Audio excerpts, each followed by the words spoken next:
There it is. Yes, thanks very much. Thank you. Okay.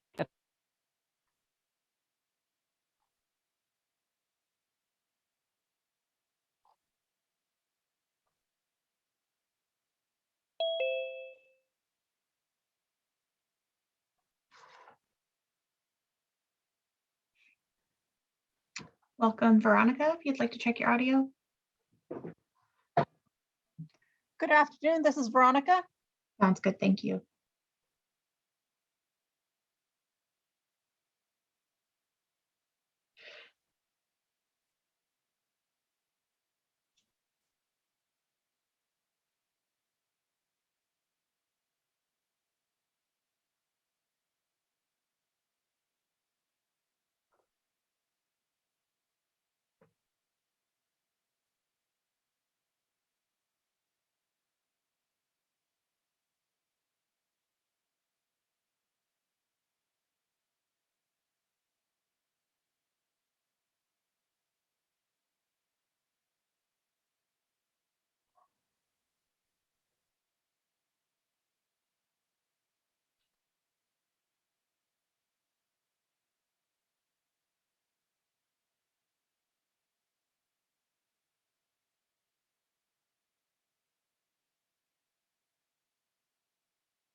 Great, Sheriff's Conference Room, that looks much better. Thank you.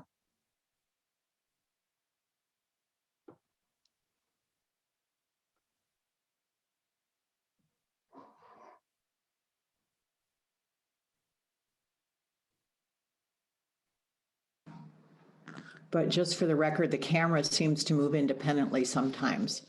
So I'll keep, Was that an autofocus? Yeah, that looked like it was finding you, but yeah, it's well, working. it also moves in and out. So I'll try to keep an eye on it. Thank you. I see. No problem. It's not critical, just thought it was worth noting.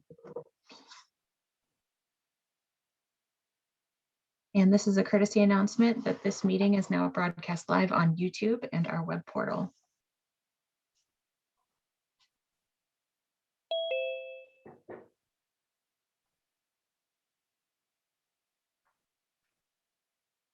Welcome, Justin. Thank you. Are you putting up a presentation today? I'm a backup for people who Okay. may be putting up a presentation. So yes, I may have to do that. Okay. If you'd like to test, you can, or if you feel comfortable, no worries. Okay, I'll test really quick.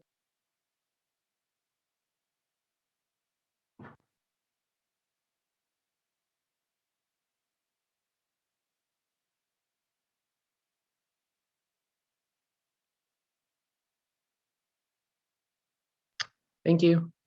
Thank you. Welcome, George. Hello, thank you. Have a good meeting.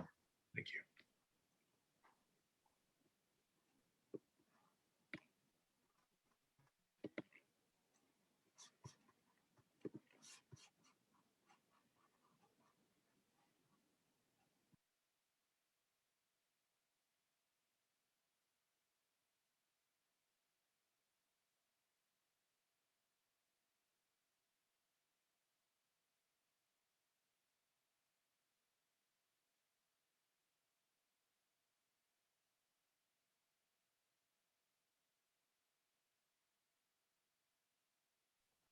Welcome, Michelle. Hi, good afternoon. You're a little bit fuzzy, but I think that'll work. The audio. Good afternoon. Is that better? It is better. Thank you very much. Thank you. Good afternoon, Chairperson or Supervisor Lee. Good afternoon. Can I hear pretty clear here? Pardon? Do I sound pretty clear here? There's a little bit of, seems like a bandwidth issue. Can we try one more time? Sure. Let me try again. Let me mute myself and put back. Oh, that sounds much more clear. So I muted myself. I muted again. And is it loud again or how? Yes. No, it sounds good. Thanks. Okay. Thank you. Thanks.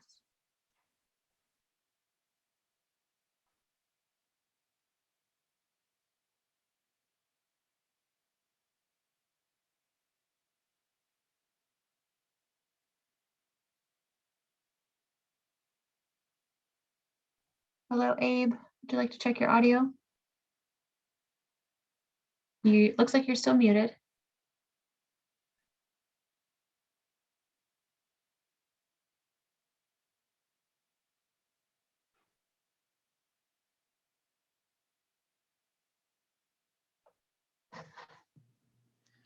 Testing 1, 2, 3. There it is. Thanks very much. Thank you. If anyone else who's just joined us would like to check their audio, please feel free to check in. Hi, this is Lyndon Berry from the Management Audit Division. Can you hear me? Sounds great, Lyndon. Thank you. Thank you so much.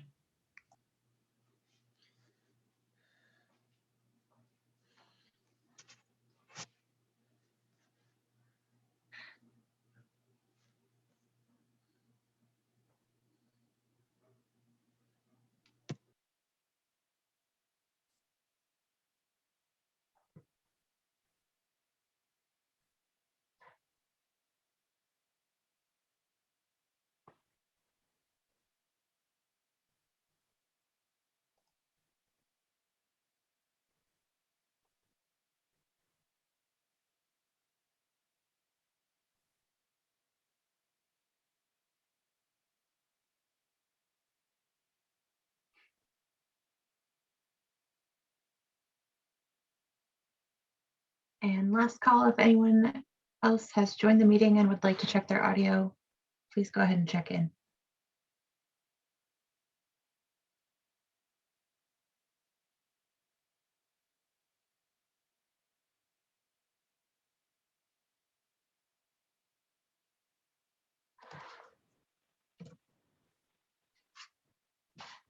Hi, Jeff. Testing myself. That sounds great, Melanie. Thank you.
And good afternoon, Supervisor Travis.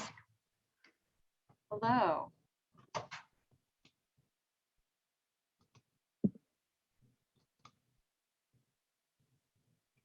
And Colin will be your clerk today. Thank you.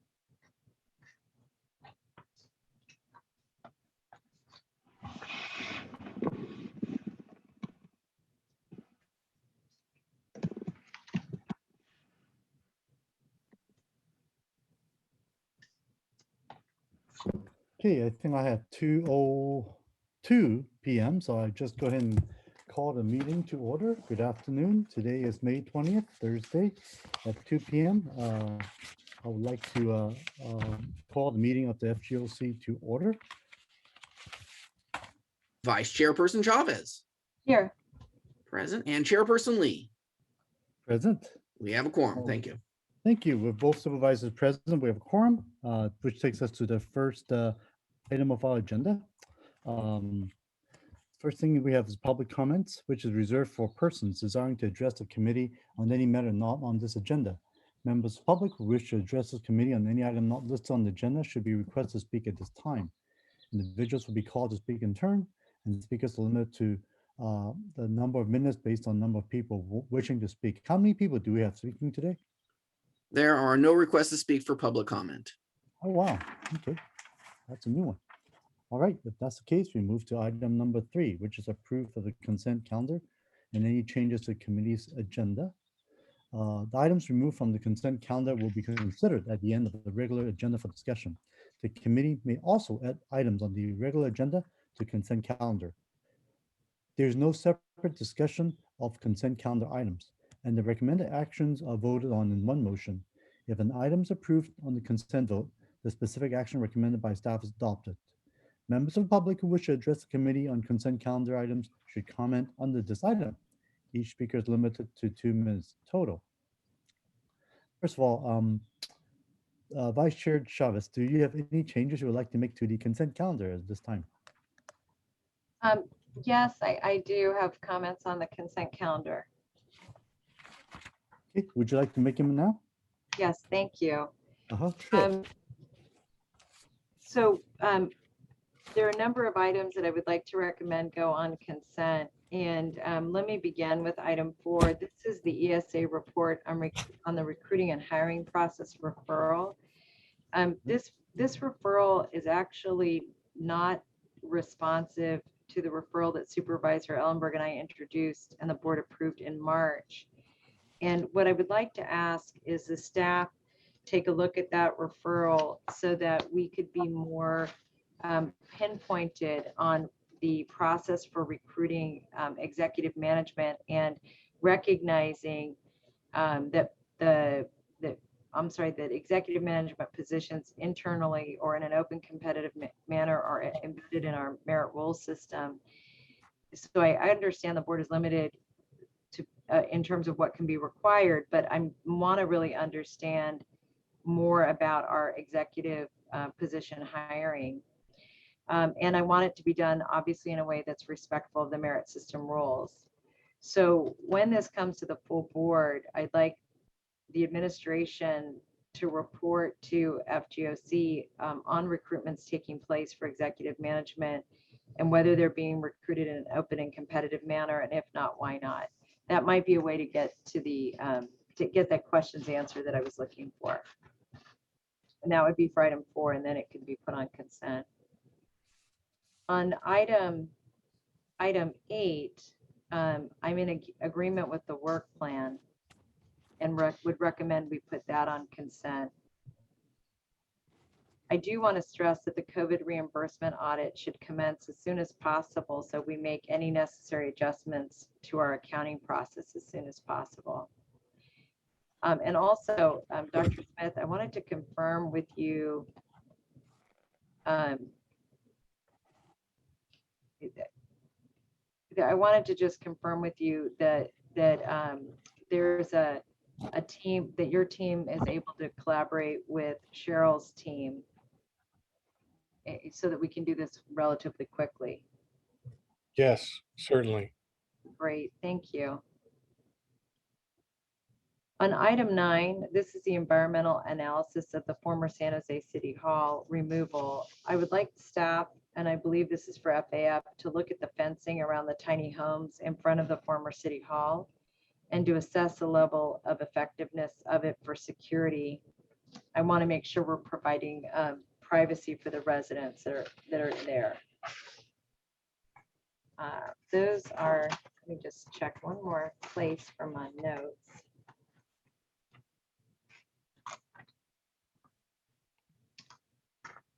So anyway, that would be item 4. Item 7 can be put on consent. Item 8. Item 9. And then Supervisor Lee, I also thought it may make sense for us to put item 6 on consent. This is the 6-month progress report on the implementation and the management audit recommendations relating to the Department of Corrections.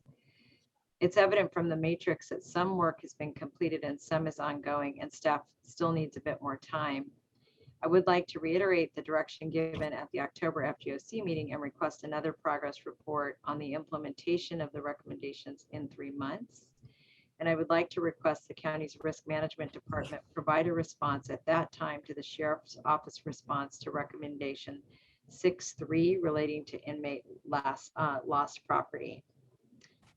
And lastly, I'd like to request the status update on recommendations 4.1 and 4.2 include more information other than simply stating not applicable. I think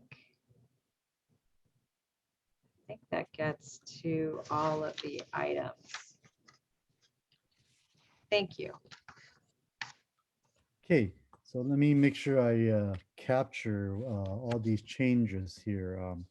I have item number 4 with directions given and to put on consent, with number 6 to put on consent, number 7, number 8, and number 9. Am I correct, Supervisor Chavez? Yes, and I'm also comfortable, the staff reports for item 12 and 13 were fine by me as well. I didn't have any questions on them, so I'm happy to add those to consent as well. 12 and 13 as well.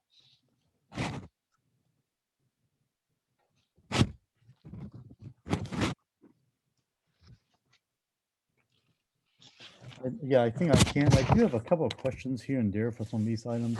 Maybe what I could do is maybe I could just add those right now like you just did, and then we could move those to consent, and I think it could be much smoother that way.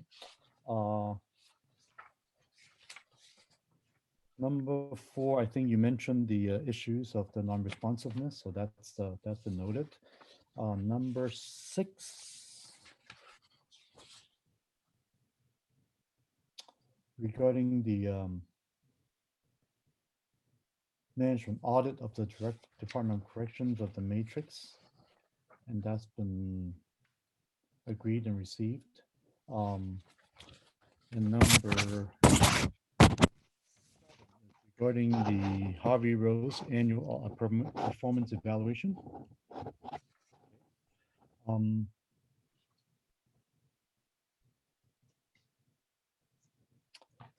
On that one specifically, Harvey Rose found that there were some employees being accused of beating inmates,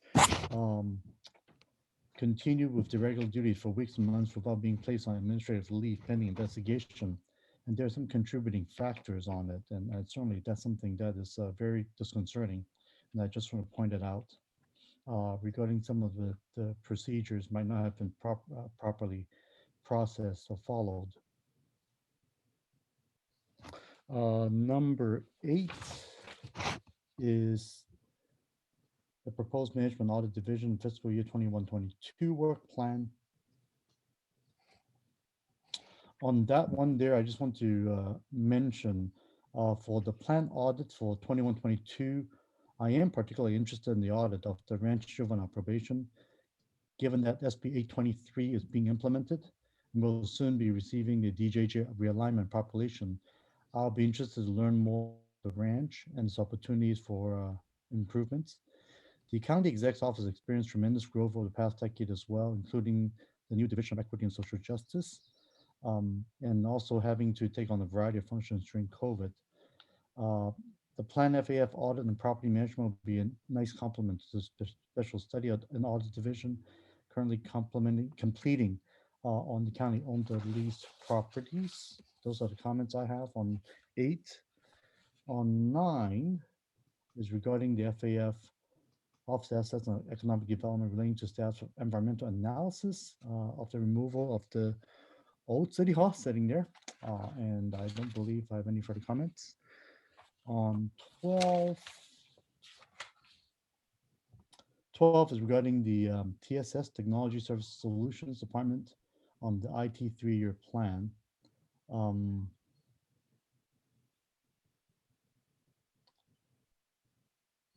There's a question I have on that one. So, Supervisor Chavez, do you mind leaving that one on discussion? Because I have some questions regarding. No problem. What item was that, Otto?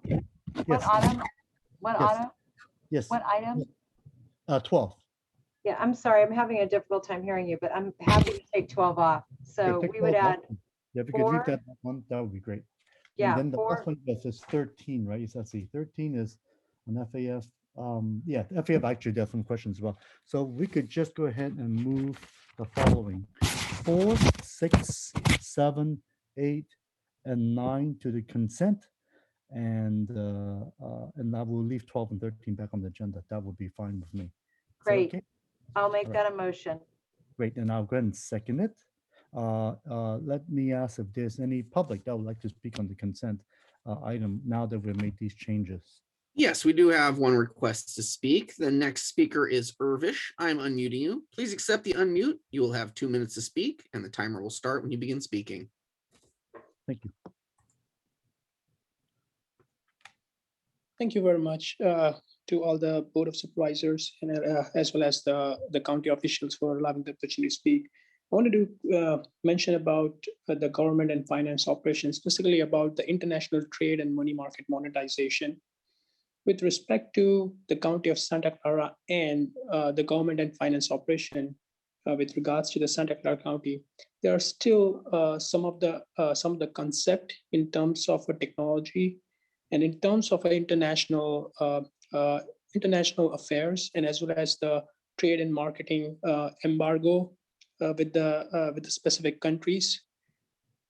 Those affiliations are required to be maintained directly from the county perspective in terms of exchanging any trades and patents with the specific country, so that the county would be benefited from the international exchange and trade program by implementing the finance operation directly with the country to country, and as well as through the different commission that has been a part of the county of Santa Clara, which are the sister community commissions, which provides a pathway to establish a programs for the county to directly exchange the memorandums, as well as exchange the trade and patents directly with the country, such that the different government and finance operation be benefited from the international monetization of a government and finance operations, and as well as continue to maintain and establish the different programs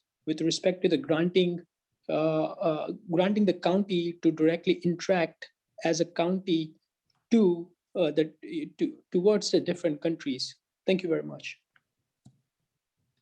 And that concludes our request to speak. Great, thank you. And there's no more comments. Let's go take a vote. All right, it would be Vice Chairperson Chavez Yes. and Chairperson Lee. Yes. Thank as you. well. Thank you. All right, then we can move to item number 5, which is to receive report from the Office of County Executive relating to COVID-19 recovery.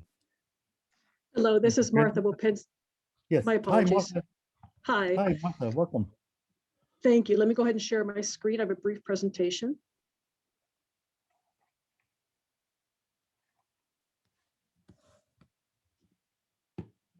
Are you able to see that? Not yet. No. Here we go. All right, thank you. Thank you.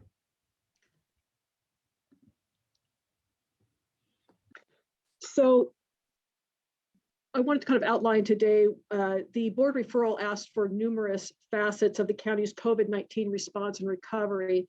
And so in this presentation, I will be covering the prioritization of stakeholder recommendations, activities that should continue as part of recovery, activities limited by COVID-19 that require some planning, community needs that were made more acute by COVID-19, as well as consultants related to reimbursements. Let me start out with the prioritized stakeholder recommendations. This will be the next few slides. At the board's request, these came from recommendations from various recovery task forces and roundtables related to COVID-19 response and recovery. All are important, so I'm not putting these in any particular order, but briefly go over these on the next few slides too. So first, under community engagement, the county's enhanced its COVID-19 outreach efforts to residents and businesses in the county, especially in areas disproportionately impacted by COVID-19 through the Chibet program. It makes sense to continue this in some way into the future. Second, on worker and neighborhood community Safeway, this has been a priority for the county throughout the pandemic and will continue to be as the community is recovering. Next is food availability. I mean, I can't say enough about this huge effort by many agencies to collaborate and coordinate meal and food access throughout the county region. It's important to build on these initiatives that have grown through this response.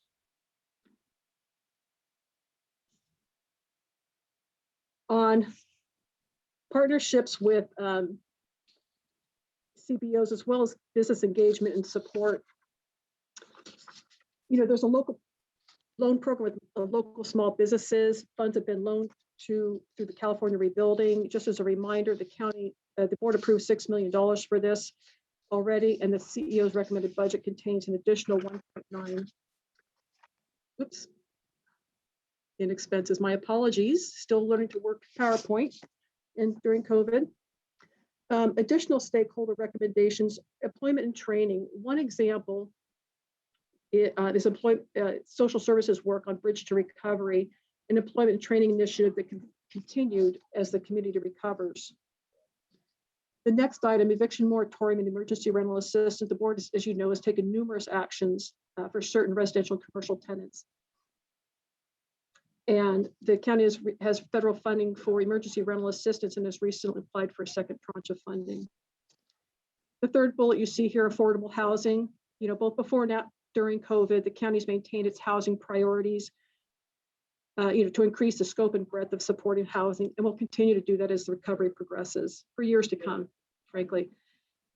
There's also obviously a need to continue addressing mental health, substance use, and other behavioral health needs. And the last slide on prioritized stakeholder recommendations before we get to the other piece of this report back, the digital divide and digital equity. The board, as you recall, approved $7.1 million to the Santa Clara County Office of Education to help bridge the digital divide, assisting with laptops, tablets, Wi-Fi hotspots, etc. With regard to community recovery and development, this supports local coordination, information sharing, and the return of economic and business activities to a state of health. And again, obviously, this will be continuing well into recovery. With the public health infrastructure, I want to highlight the board's most recent action to approve an award to build on the existing public health infrastructure needed to rapidly identify, mitigate, and prevent disease, including responding to future pandemics. And always important are the natural resources, arts, and culture. This is to support the community well-being during the recovery period by providing technical assistance for the restoration of art and cultural venues, as well as parks, sports, and entertainment venues. The part of the future referral, there's a lot of information on this slide, so I'm not going to talk through each of these bullets. Suffice to say that when we talk about what activities should be continuing into the future, or actually I should say, what has the county done differently during COVID that should continue into the future? And you see here, there's a variety of things, but the focus seems to be on digital solutions, sharing of resources across the county, robust communication and translation services, obviously community and CBO outreach and engagement, as well as housing. Again, there's a lot of stuff on this slide, but this slide answers what community needs have been made more acute by the pandemic. It's no surprise that there's a lot of overlap here between the answers here and the slides I just went through related to the prioritized stakeholder recommendations. I'm not going to go over all these, but you can see again, it's about safety net services, worker protections, job training, housing, and mental health and well-being. I want to conclude this presentation by talking about the consultants and the county's current financial model. In July of 2020, the county contracted with AG Witt for COVID-19 disaster recovery services, and the Controller Treasurer's Office is working with AG Witt to review all the COVID-related claims. It's in a way that will best maximize our reimbursement. And before I end, I do want to remind the committee and the public that the board also requested quarterly public meetings, quarterly reports on COVID recovery. And the next report is slated for the board's June 22nd meeting. So with that, I will conclude and take questions.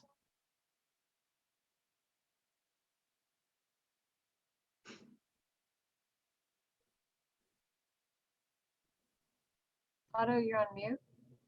Of course, the most favorite sentence of 2020, right? You're on mute. Sorry. Thank you, Martha. Supervisor Chavez, do you have any questions on this item, please? You know, I'm curious. You know, from reading the report, and I apologize, I didn't get the slides in advance for some reason, so I might not have followed exactly the next steps, but I'm not sure I understand exactly, Martha, what the overall approach is relative to recovery and how we're defining recovery as a county entity.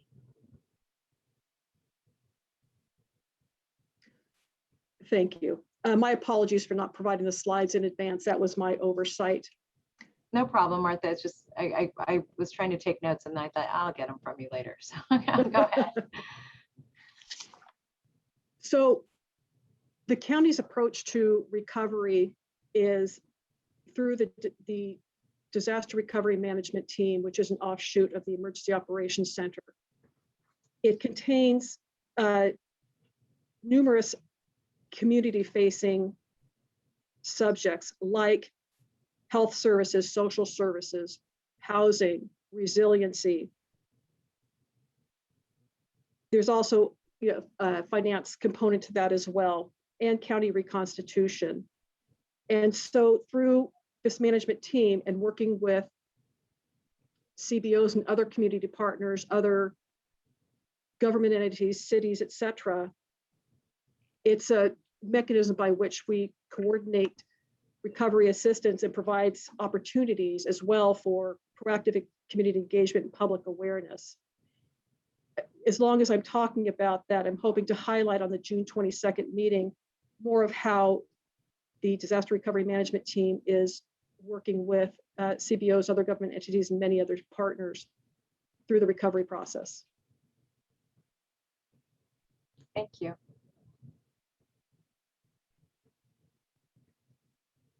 Yes, thank you, Supervisor Chavez. I actually do have a question as well. There was some discussion about the vaccine inventory dashboard potentially may be removed due to the work thereafter. And this report mentioned the comprehensive websites is something that should continue past this pandemic, which is important because of a lot of outreach that we get could be helped with a lot more robust type of website. So what type of efforts do you think needs to be taken to make this happen? That's a very good question. It's something I left out of my comments, so thank you for the reminder.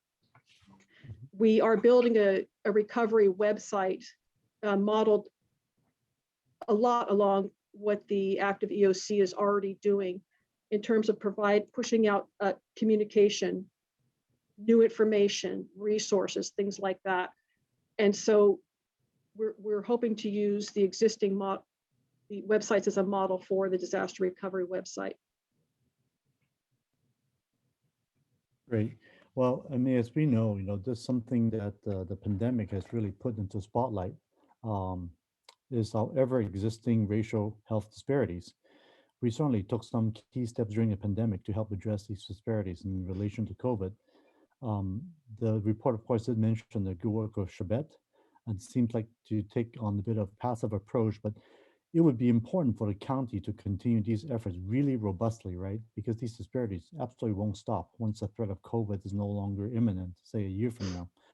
Data show that has shown that the racial and ethnic minority groups throughout the U.S. experience higher rates of illness and death across a wide range of health conditions, such as diabetes, hypertension, obesity, asthma, heart disease, as compared to other groups.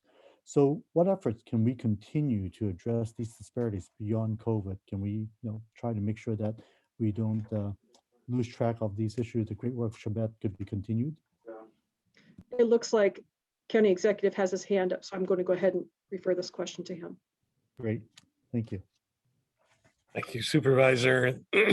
Thank you, Supervisor Chavez.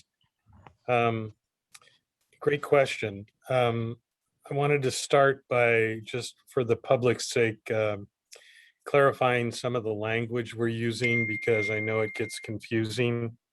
When we talk about disaster recovery, that's a specific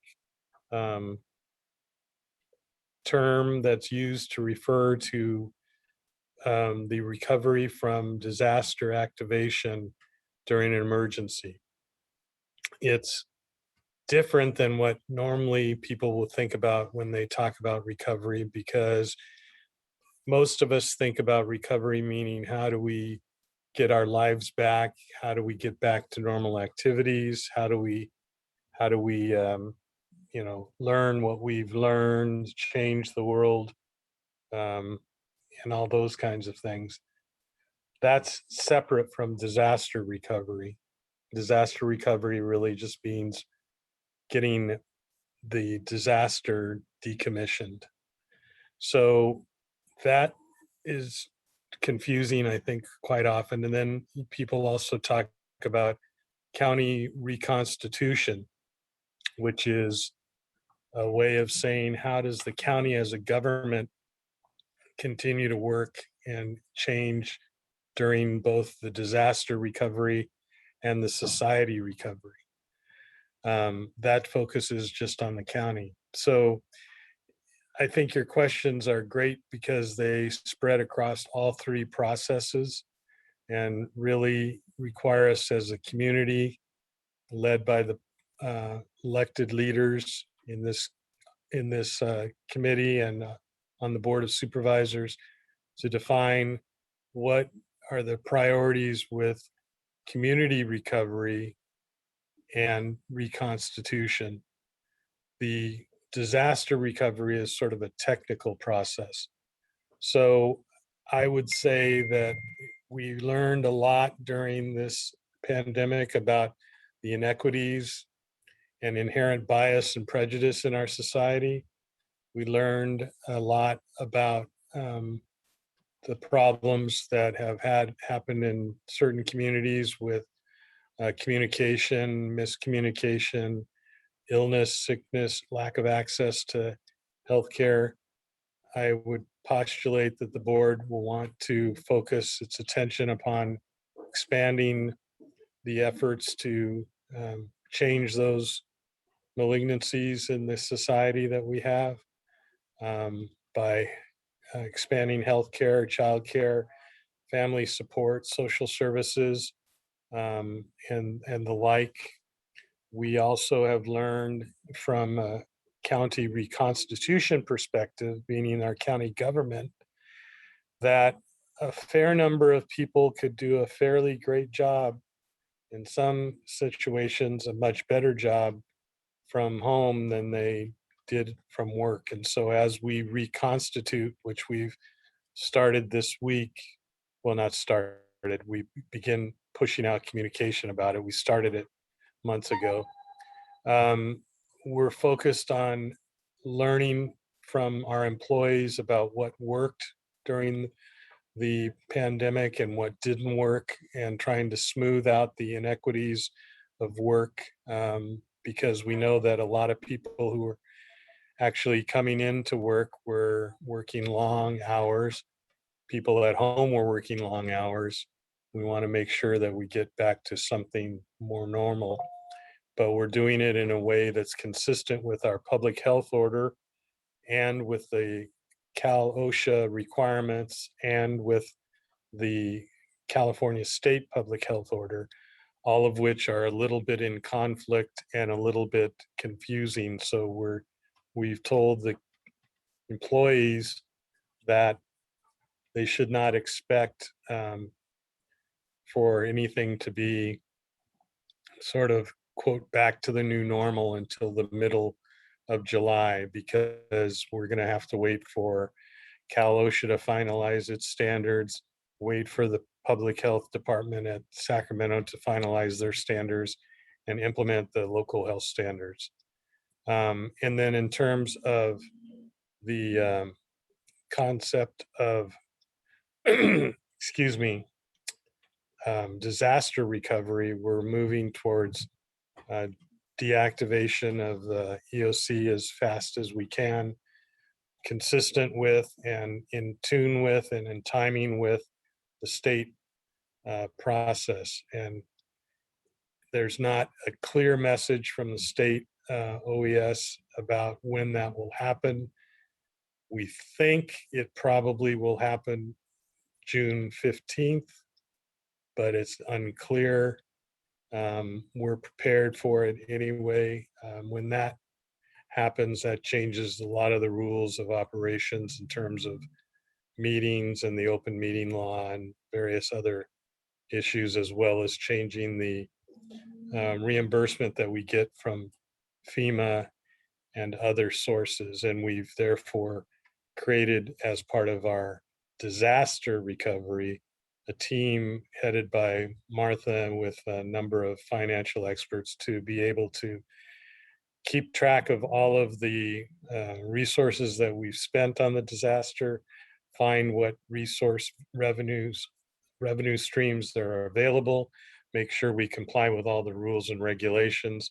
This will be a decade-long effort because what happens typically with any disaster is that you make claims and then the feds come in or the state comes in and reviews them all, and so they're at risk for at least a decade. So those are really the three areas of rebound, I call them. Confusing to call them disaster recovery, community recovery, and county reconstitution, but I tried to explain the difference between the three. Together, they rebound us back into a better new world that addresses the problems that we saw and takes advantage of the good things that we saw. Thank you, Dr. Smith. That was very, very helpful. And when you mentioned about the designation of the services that's been provided that potentially could be reimbursed by the federal government or FEMA, I think that's truly important, because clearly that's our job. And if we don't get reimbursed, that will be coming out of our general fund. So thanks for making sure that that's the very key thing that we need to keep track of. If we don't keep track of it, we will lose this funding basically. And on that same note, I do have a question, Dr. Smith, is we also have given a lot of fundings to various CBOs through, for example, our inventory process and other ways, right, throughout the year. And if those CBOs are actually doing those things that is considered reimbursable by FEMA, for example, is there any way that we could keep track of that as well so we could get reimbursement on those? Oh yes, we're keeping track of all of that. If the contract that we have with a CBO, or for that matter, another governmental agency like a city or the Board of Education, if the contract is for services or supplies or anything related to COVID and the COVID response and recovery, we're Right. keeping track of all of that, and we're going to either ourselves claim it with FEMA or have the local agency claim it. We've got a number of memoranda of understanding with cities so that they can make the claims themselves because that's a requirement from FEMA. And we have an outside contractor that is a specialist in claiming FEMA revenue sources, and we're working closely with them to make sure we dot every I, cross every T, ask for every dollar that we're entitled to, make sure that we keep it, and make sure that all the CBOs and the cities also keep it. Exactly, because a lot of CBOs might not have the capacity to be, learning all the very fine rules of FEMA and reimbursement. So by having us and our the expertise, like you said, about the third party could be very helpful to claim every penny that we could claim. We really should limit those. So thanks for clarifying that. Supervisor Chavez, do you have any more questions before I open the public comment? I just wanted to make a comment and say, Dr. Smith, I think the point that you raised was really helpful. And one recommendation I would make is when this comes back to the board, it might be helpful to divide the work a little more in a little more depth in terms of the difference between the way we're looking at disaster recovery from a technical perspective. I think your point, Dr. Smith, about the decommissioning of the EOC and even the incredible work that's going to go into the reimbursement process, it's so significant. And talking to our colleagues in Sonoma and Napa County that have had fires, they have talked about the challenges with reimbursement taking years and years and years. And so, and then I think that the second piece of the point that you raised about the response is really important. And I'll give more thought to how I'm thinking about that now that I understand the separation more clearly. But I do think it's going to be important for folks to understand what body of work is under whom, and if it's disaggregated throughout the organization, how do people know they're responsible for that, and then how is that reflected in their body of work as we go forward?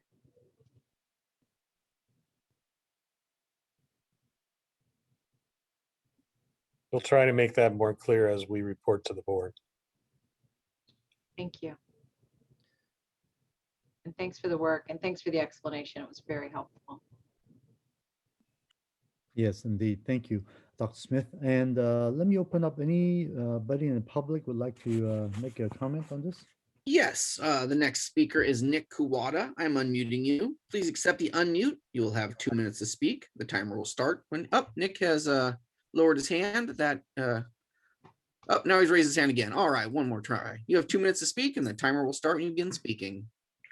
Apologies, I was trying to cut you off with a pass so you wouldn't catch me with a hand up. Thank you. Hello, Supervisors Lee and Supervisor Chavez. My name is Nick Kuwata, and I speak to you on behalf of Silicon Valley Council of Nonprofits, an alliance of over 200 nonprofit and ally organizations working to support thriving and equitable communities in Santa Clara County.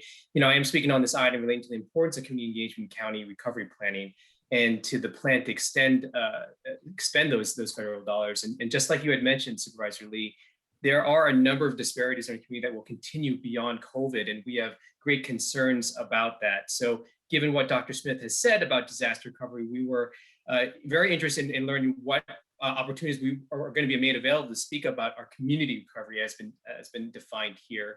The administration May 20 memo is actually fairly outlines a great deal of important work the county has done in response, but again, disentangling the work, that great work, and the work that we will need to do past COVID, transitioning from relief to recovery is going to be incredibly important. And as the county itself evaluates the best use for American Rescue Plan Act funding dollars, a number of our organizations and coalitions are also evaluating what maybe some of these best uses are. So we are here, we know our communities very well. We've got expertise. We'd love to be part of this, this conversation moving forward, whether that live in a department like the Division of Equity and Social Justice or beyond. We would love that opportunity, and specifically targeting a number of different maybe public budget workshops that we know we can attend so that we can provide that feedback. Thank you so much. And that concludes our request to speak. If I could follow up on that, Supervisor Lee, I do want to just make sure we invite people to the special FGOC meeting that we're having to really kind of open this up. And what I would just ask staff is if we could perhaps send a formal letter to the Silicon Valley Council of Nonprofits, since they have raised this issue a number of times, and I think they're right to. I just want to make sure they understand that that's a very open forum to talk about priorities that they're interested in seeing. Right, certainly we'll do that. And the meeting is next week. Oh, that's right. Thank you. I It's made it sound like May it was so far away. 27th at 5 PM. Am I correct, Dr. Smith? That's what I have on my schedule unless Colin's going to tell me something different. No, that's correct. 5 p.m. But we will definitely send out a memo to Silicon Valley nonprofits. And I'll make sure, if we could, when you do that, if you could just copy all of our offices so we can put it in our newsletters. And I think what we want to make sure that night is that we really are asking people about priorities, recognizing that we have a finite resources, but that really is an opportunity for people to talk about their priorities. Thank you. Sure. And that's all the public comment, right, Colin? That's correct. Okay, great. So Supervisor Chavez, do I have a motion to accept the report for the COVID recovery? So moved. Second. Let's take the vote. Vice Chair Chavez Yes. and Chairperson Lee. Yes. Thank you very much. Okay, the report has been received. And we have moved earlier, item 7, item 8, and item 9. Oh, excuse me, 6, 7, 8, and 9 to consent. So now we jump right to item number 10, which is received a report from the Office of County Executive and Facilities and Fleet Department relating to status of the fairgrounds master planning process. Good afternoon, Chairman Lee, Yes. Supervisor Chavez, Glenn Williams, Asset and Economic Development. Good afternoon. Good to see you. Good to see you. This is the quarterly report for the FGOC on the progress relative to master planning for the fairgrounds. Everything that we have is contained within the report that we've given you. I can either put up a couple of slides and walk through it if you wish, or in order to save your time, if you'd just like to open it up to questions, I'm available. And also Abe Andrade, who is the Executive Director for FMC, is also available online to answer any questions. Which would be Great. your Sure. Thank you, Glenn. I'm open to whatever works best for everybody. I think I've read the report, and maybe I'll ask Supervisor Chavez if she has a preference or if she have any questions you want to ask on this item right now. Yeah, great. No, I don't think we need a presentation, but I do want to just dive in, if it's okay to just get to kind of where we are today. And my questions are mostly going to be for Abe. So thank you both for the report. And I just wanted to share, Supervisor Lee, a little bit of background that I brought forward a referral to the board in October of 2019 on the fairgrounds after we had a 3-year master planning process. And I have to emphasize that this process has been going on and on and on. And so I am very interested in, for lack of a better word, landing the plane. The referral at that time was to negotiate a 20-year master agreement with FMC to direct FMC to pursue its master plan as consistent with the guiding principles that the board adopted on the fairgrounds master plan. And the purpose was to utilize the fairgrounds as a unique community asset. So the board adopted these guiding principles for the master planning process, but some that I specifically wanted to just share with you, Supervisor Lee, is that was a core set of them. One was that we continue to maintain ownership of the land, that we recognize this as a region-wide asset and we wanted to keep it so. Second was keeping the public space intact. And what that really meant was people being able to have access to it that are part of our community. And third was making the fairgrounds land available for recreation. And fourth, reinforcing the fairgrounds traditional function as this event convening space. Through the extensive community outreach process that Glenn could talk about, because he really led a lot of this, that over 72% of the 2,000 respondents valued the fairgrounds as a public space, public meeting and event space, and 80% of people wanted active recreation. I'll just add that in addition to that, there was a high level of affection for the annual fair, whether you attended it or not. It was part of our culture and tradition as a community. The county prior to all of this activity, developed over 500 units of permanent affordable housing on approximately 12 acres of the site. The fairgrounds, as you probably know, because I know you've been out there, Otto, I've been out there with you, is really centered in a very dense part of our community that we have really built out housing, and we have a lot of services nearby, including that we also built a clinic on a public land there. So we know that people want open space, they want affordable recreational amenities. And so the Earthquakes and Major League Cricket's plans to participate in that site are very, very exciting. And, you know, one of the things that I'm most interested in is making sure that these two projects are brought before the board before we take our break in June. And so what I'm very interested in is making sure that that for our June 22nd meeting, that we'll get, if we can, I'd love to get deal points both from the Earthquakes and Major League Cricket for that meeting. Abe, what's the timing on that? Good afternoon, Chairman Lee and Vice Chair Chavez. Abe Andrade, Executive Director of the Santa Clara County Fairgrounds Management Corporation. Thank you for giving me the opportunity to update you on the latest information available based on our ongoing discussions and negotiations, both with the San Jose Earthquakes and American Cricket Enterprise.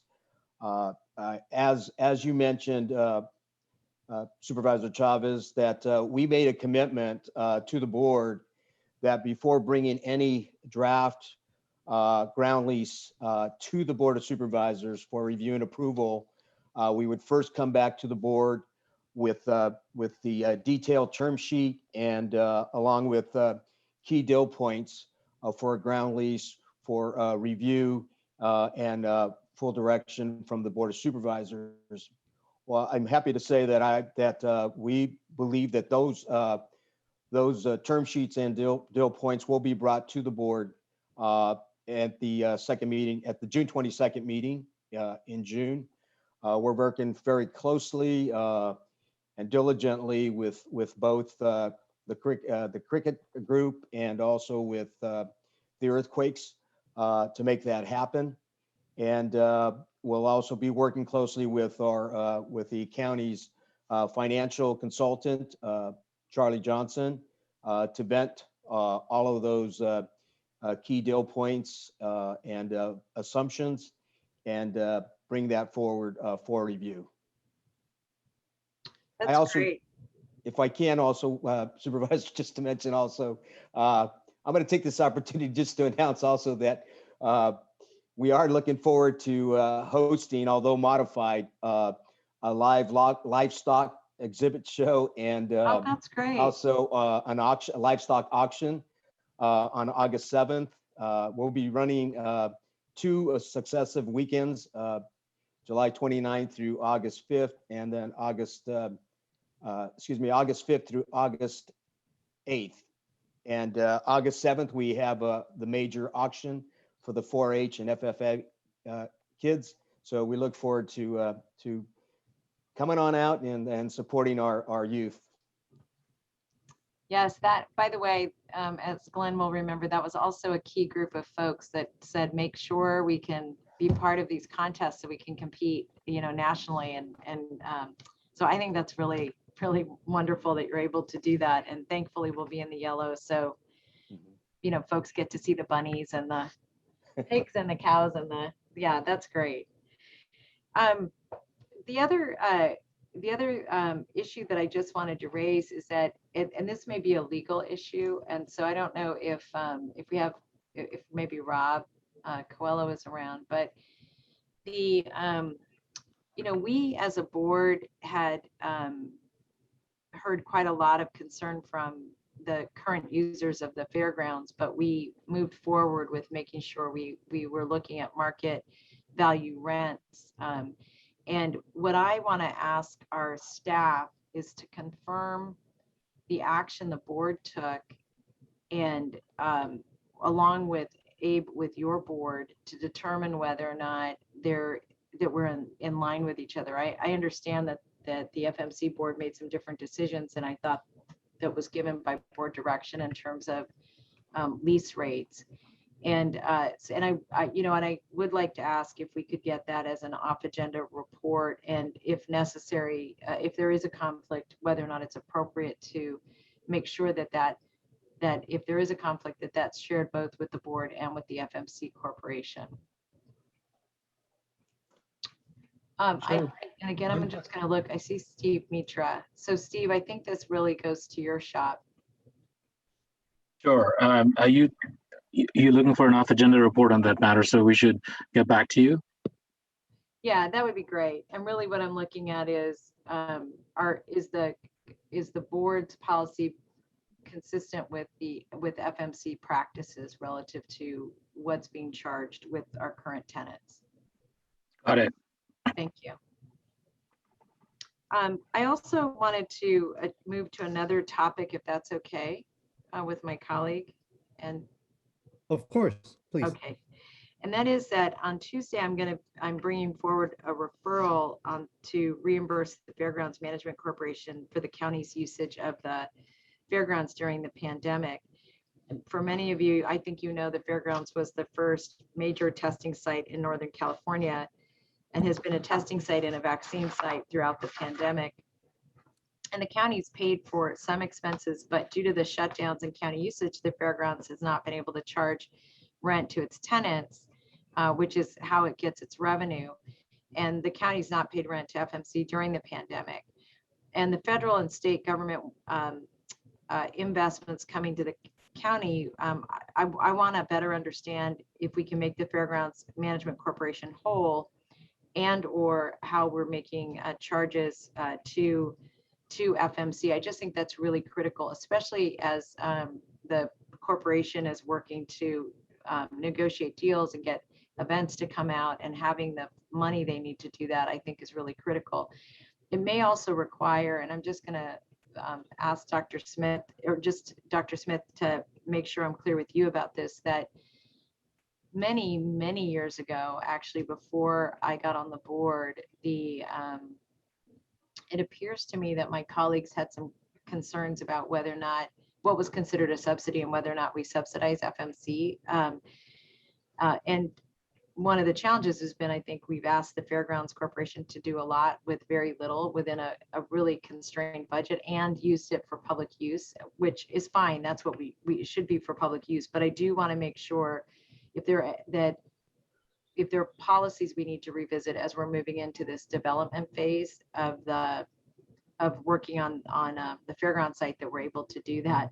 But anyway, I just wanted to make mention of that, and also to make mention of the item I'll be bringing forward. Dr. Smith, do you have any thoughts or comments on that?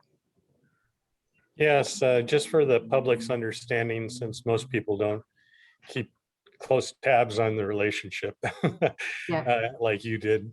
The FMC Corporation is a corporation that was created by the Board of Supervisors and then is operated separately and distinctly from the board. And over time, there have been ups and downs in revenue based on many factors, which Abe could go into in detail, but having partially to do with the fair, partially to do with leases available, partially to do with the pandemic, partially to do with the facility itself. So there have been times when the general fund of the county has contributed money to the FMC. I wouldn't call it a subsidy. I would call it a contribution to maintain a public service. The board has decided that, as with most boards, that it's a important and valuable structure. So we'll read your transmittal and certainly act appropriately. There's no intention of trying to short FMC in any way, shape, or form, because even though it's separate from the county, it was created by the county to do county business. Right. Yeah, I appreciate that, Dr. Smith. And I really appreciate you clarifying the relationship on the record. Thank you for that.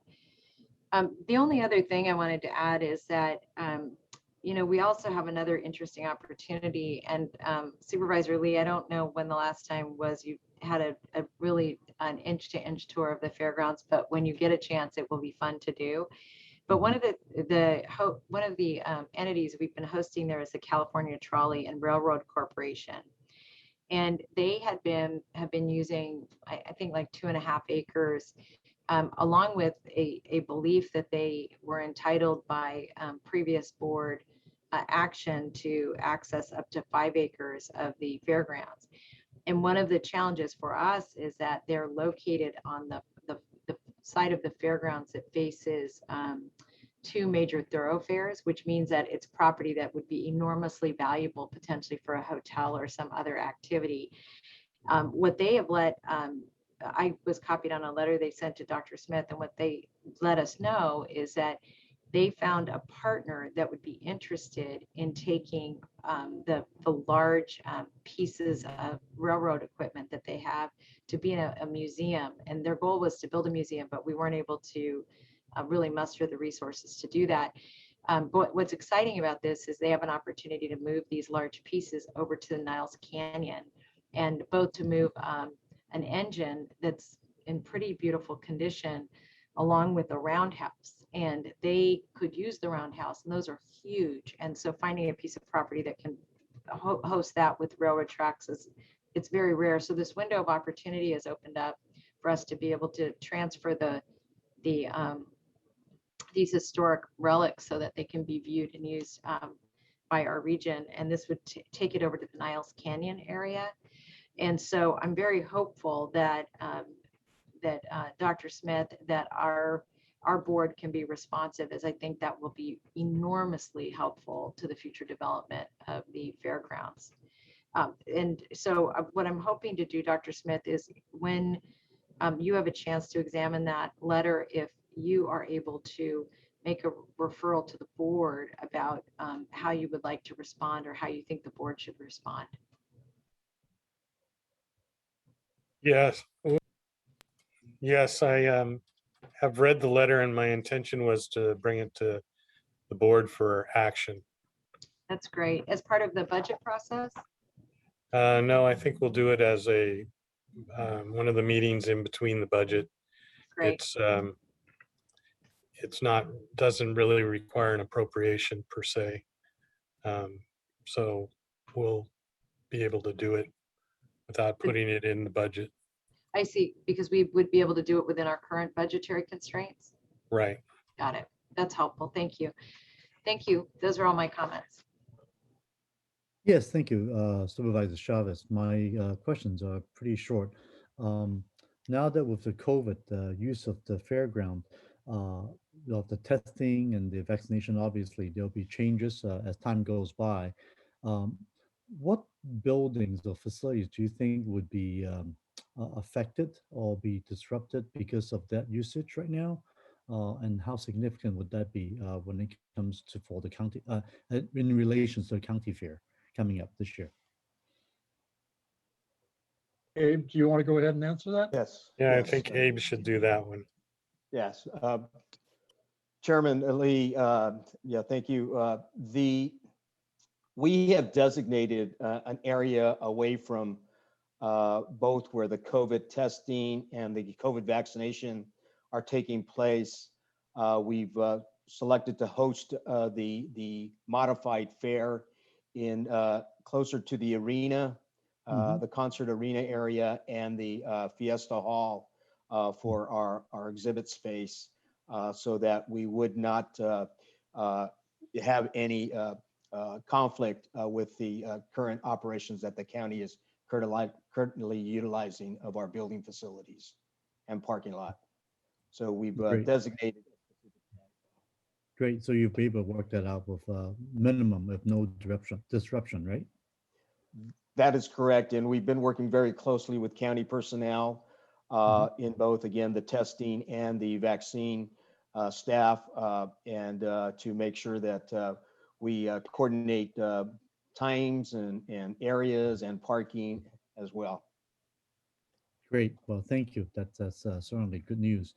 And on that note, Dr. Smith, you explained the transfer of the funds from the county to basically make FMC whole and how that works. It sounded like if we were able to pay that to the FMC, that sounds like this is something that is, the FEMA should be able to reimburse. Am I correct? I think you're right. I know that we've paid them some money. I'm hesitant to be definitive because I'm not exactly sure what the differential is that's being talked about, but we'll try to charge FEMA for everything we can. Well, I mean, it's for the testing, it's for the vaccination. I mean, that's as direct as it can get, right, for COVID. So yeah, I think we have a good case there, definitely. Yeah. Indeed. And speaking of money, the proposed new lease agreement with Crown Castle, those are all at market rates. Am I correct, Abe? That is correct, and those have been negotiated through the county, and we're happy to see those go into effect and at the market rate, correct. Very, very good. Thank you. Supervisor Lee, to Yes, clarify, Yes. the initial rates for those were ultimately agreed to by Crown Castle because they are taken from the state rates for Caltrans for prime towers that are located in urban areas. And so we Right. mirrored those for the first 3 years. And that resulted in a tripling of the rent for what Great. they had been paying. Very good. Well, thank you. And my only other comments is I certainly echo my fellow supervisor, the support of having the cricket and the Santa Theatre earthquakes. Those are certainly awesome use for the fairgrounds. So really looking forward to that coming to the board in late June. And that's all the comments I have. I would like to go ahead and open up to see if there's any public comments on this. There are no requests to speak. Okay, then we'll close the public comment and may I receive a motion, Supervisor Chavez? So I would move approval of the report with the directions given therein. Great, and now with second. Vice Go ahead. Chairperson Chavez Yes, and Chairperson Lee. Yes, as well. Thank you. thank you. Great, Thank you very much. thank you. Thank you. Thank you very much. Then moving on to item number 11. And item number 11 is received a semi-annual report from the Fleet and Facilities and Fleet Department relating to the status of capital projects. I believe we have who's here today to present. Is it Roger? Yes, hi. This is Roger Sue, Deputy Director for Facilities and Fleet. I'm here today to answer any questions you may have on the report that we have submitted.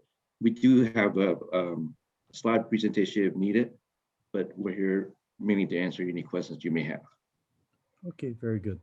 Let me ask my colleague, Supervisor Chavez, do you have any questions on this item? I do, thank you. And thank you, Roger, for being here with us today. In reading the report, there appears to be 7 projects that are on hold. And I was very interested in understanding what that meant relative to the Civic Center Master Plan, the fairgrounds, the new jail, the Bascom site, the 7 that you listed. Mm-hmm. The hub, the sobering center. So in regards to the projects on hold, we at this point don't have any direction to move forward with the design process. They're probably in different stages, whether they're still in planning or scoping. But at this point, for us in design construction, we don't have the authority to move on.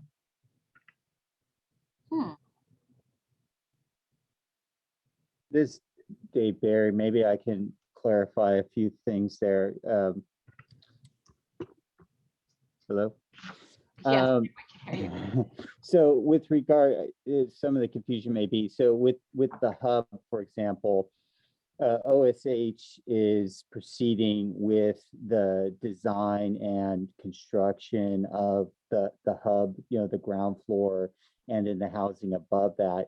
And what's on hold in that report is the money that was set aside for the eventual TIs for that hub.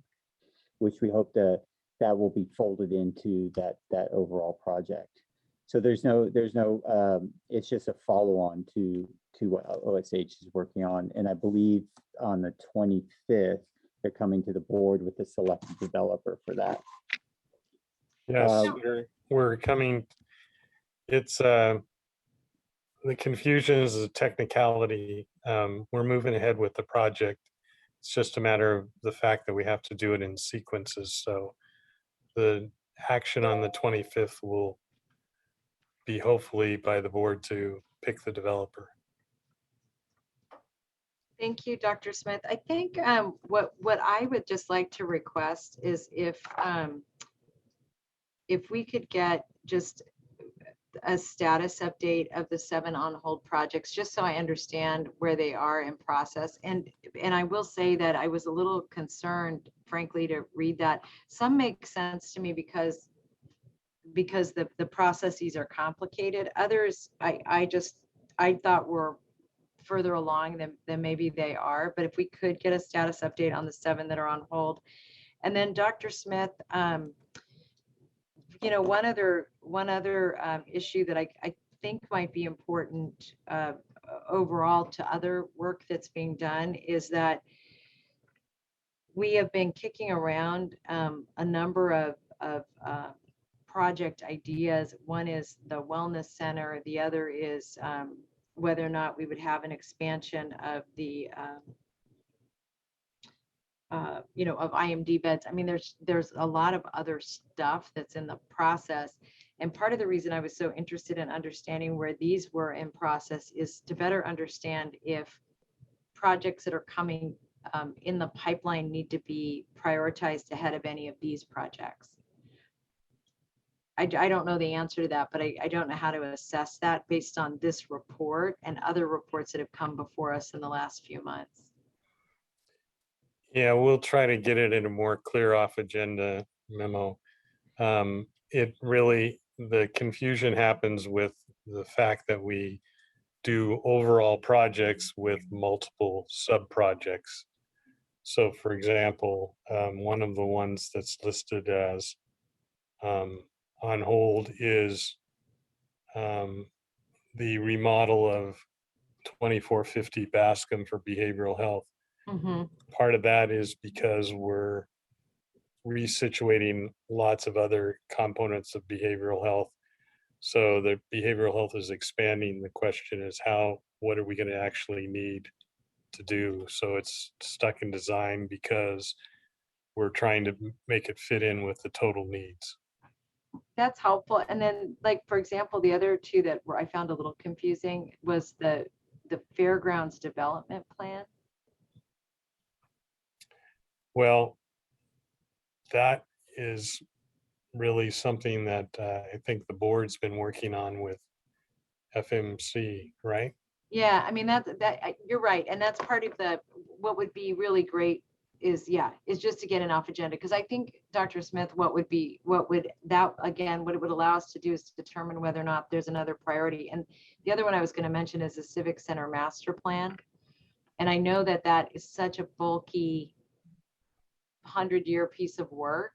But what I'm confused about just being on hold is whether or not that means we're done with the planning process, we've halted the planning process, and or we're in the process of prioritizing subsets of the process of that. And that's an example of just something that's it's just so big, right? But the sobering center could be considered a subset of that activity. Right. The master plan was an entire project looking at the entire civic center, which would have included, obviously, as you say, the sobering center, and ultimately would have included the site where there's potential for a new jail. The way we started the master plan many years ago required us to step back when we were working with city on the new or the old city hall. So it's more on hold because of process rather than not wanting to do things. Yeah, no, We'll I, have to come back to you with more Yeah. information about that. Plus, we don't really have any funding source for most of it, right. but we'll have to give a report to the board. Yeah, and you know what, Jeff, the funding source issue would be a really great one to raise, because the other question, again, as we think about long-term budgeting and FEMA reimbursement, is whether or not, having a long-term understanding of what that reimbursement would be could help us understand what our debt service capacity might be. I mean, if we wanted to use one-time resources for a one-time resource. Right. Yeah, thank you. Helpful. Thanks all. Thank you, Supervisor Chavez. When I look at this report, first of all, I think it's a very a good update. And my only request is that maybe if it's possible, shouldn't be difficult, if we could, I know right now currently it's listed by year, right? So from 2012 and all the way to now, it's a chronological listing.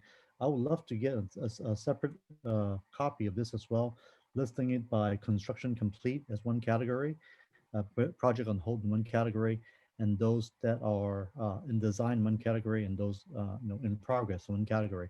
That way, it will be easier to track what has been finished and what are still going ongoing. So if that could be produced, it's just, I think, a simple sort you could do to get that for us. I really appreciate this in the future. Thank you, Roger. Yes, we can sort that. Yeah, that should be, that's fine. And I just want to note a couple of things. Both Supervisor Chavez and I were over at the temporary shelter Civic Center a couple months ago when the housing was finished. And it's good to see that these are projects that are on there. It was approved back in 2020. The budget was for 255, and we were able to get it done slightly under budget, which is always a good news to see that, and that they're actually being housed now. So thank you. And I think that's all the question I have regarding this one. Let me see if there's any public who would like to speak on this issue. Yes, the next speaker is Irvish. I am unmuting you. Please accept the unmute. You'll have 2 minutes to speak, and the timer will start when you begin speaking. Hi, Irvish, go right ahead. Sure. Thank you very much. I want to thank you. I want to thank you all the Board of Supervisors and as county officials for allowing the opportunity to speak. I wanted to speak about the COVID-19 recovery agenda item number 5, and as well as the agenda item number 6. With the COVID-19 recovery efforts that is being carried out, there has been a presidential action with regards to the American Recovery Plan, and as well as the COVID-19 Hate Crime Act that has been introduced today as a part of implementation for the COVID-19 pandemic relief response, recovery and relief program. Also provide the resources, education, and as well as the required help in order to recover from the COVID-19 situation.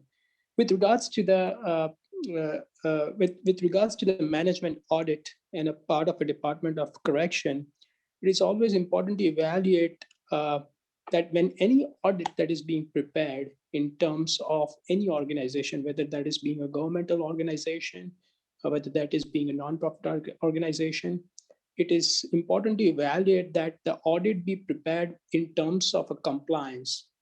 And the government compliances are must to be deferred from the regular compliance man and the audit that has been provided and reports that are being generated.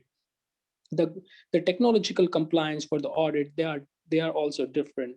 So would be the case that I would suggest County of Santa Clara to consider to introduce and compliance specifically that is to be for the County of Santa Clara, which is to be provided as a part of a governmental action to provide the auditing reports for the government organization, because the audit report differs from organization to organization. Thank you. And that concludes our request to speak. Great. I'll go ahead and close the public comments. Oh, we just got a late request, actually. All right, let's go ahead. The next speaker is Quinn Vong. I'm unmuting you. Please accept the unmute. You will have 2 minutes to speak. The timer will start when you begin speaking. Good afternoon, Supervisor Chavez and Supervisor Lee and county officials. Thank you for taking my comments. And thank you for giving us the opportunities to bring to your consideration the concerns from the community. Basically, I am speaking on number 5 relating to the importance of community engagement in the recovery phase. You know, the recovery phase will take a long, long time. And we are helping the community. ICANN is working with the community on addressing things that make them fearful, such as the uncertainty surrounding the vaccination, the vaccine, and the hate crimes, and the fear about the safety and all that. But it's important to hear their voice, and we've been holding listening sessions, and they are telling us that they want to talk to law enforcement and to understand what's going on, you know, how law enforcement plans to protect them and all that. So I think it's really important that CBOs are engaged, and CBOs like ICANN will definitely bring the community's voice to the table, which is important. And one of the things they're very concerned about is what if the pandemic returns or something this big a scale comes?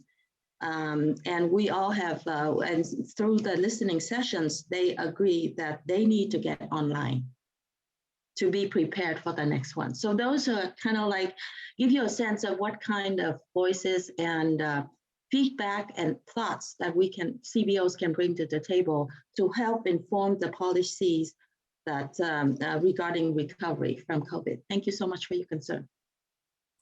And that concludes our request to speak. Okay, so if that's the case, do I have a motion?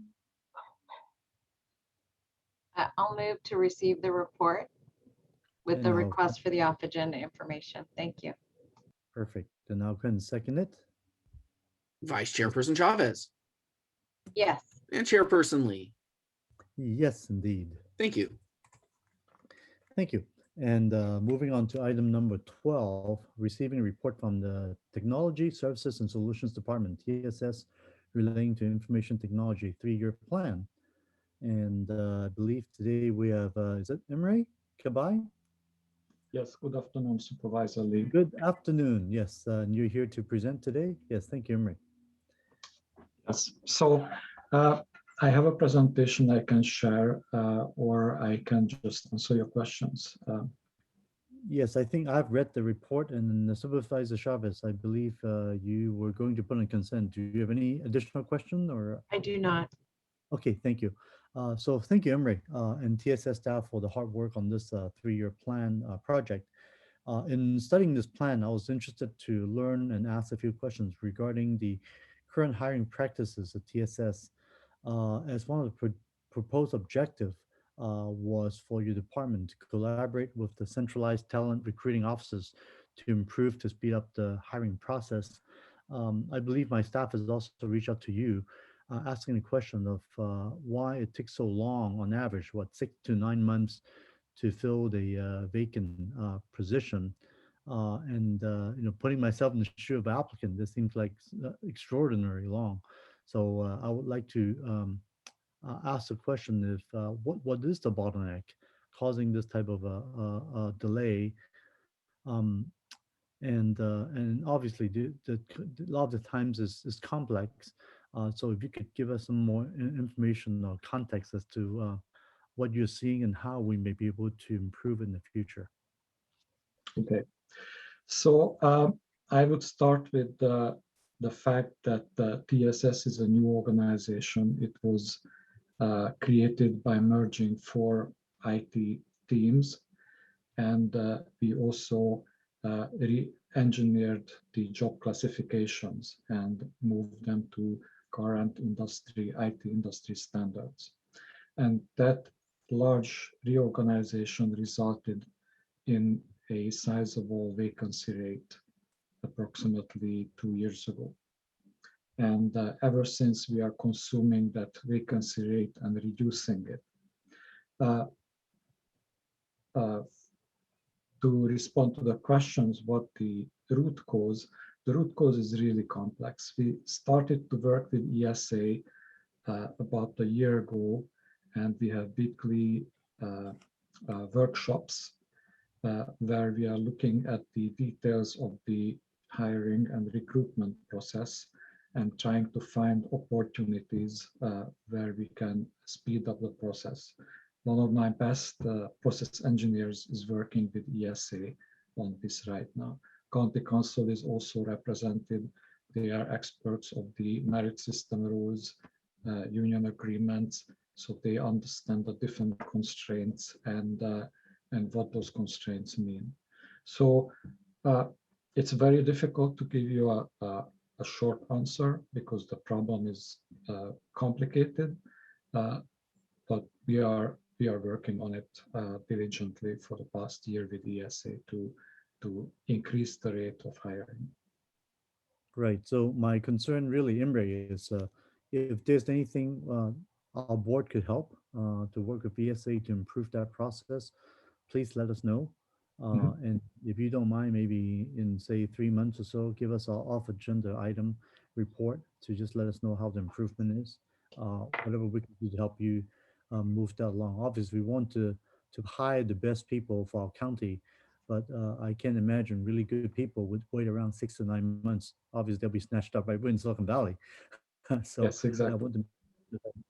I want to get quick enough so that people are not waiting around to work for us when they're good people. And we certainly could use the help, right? Indeed, that's first. And second of all, is I just want to mention, and I'm not sure there's an answer specifically to it, but the issue of the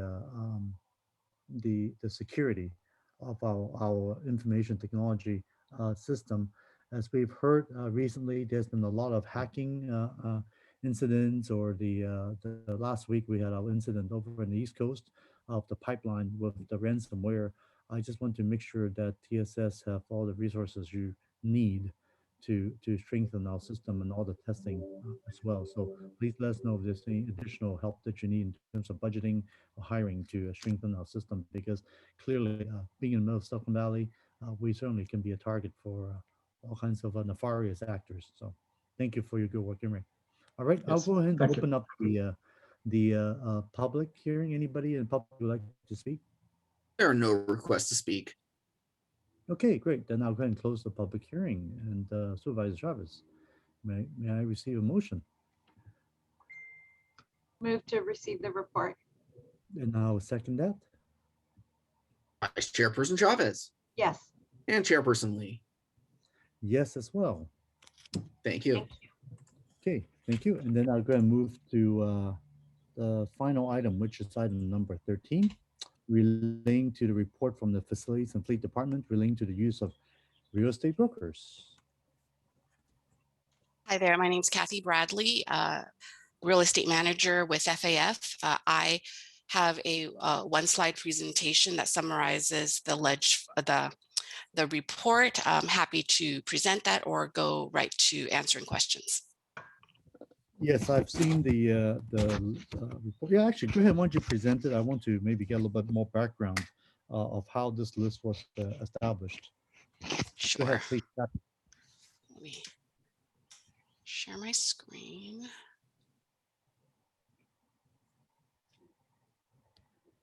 Do you see it? Not yet. Okay. Sorry, I don't use Zoom very often. That's okay. No worries. Okay. Oh, there it says share. There we go. There we go. Okay. So in 2013, the board sorry, we still couldn't see it yet. Okay, there's a delay. There we go. I'm sorry, Kathy. Go ahead. Oh, no problem. Thank you for letting me know.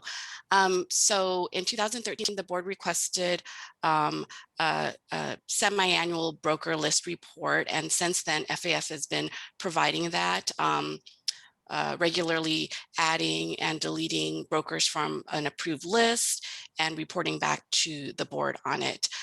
Right now, we have 34 brokers on the list, and we typically work with them but we don't enter into direct contract with these brokers. Usually they represent the seller or the landlord, or if they're engaging with the county, ultimately they are paid by the landlord or the owner. If the county were to engage with a broker directly and come into some sort of fee arrangement, commission or fixed fee or whatever, that actually needs to come to the board first for approval. And we have not done that in recent memory. So that's pretty much it.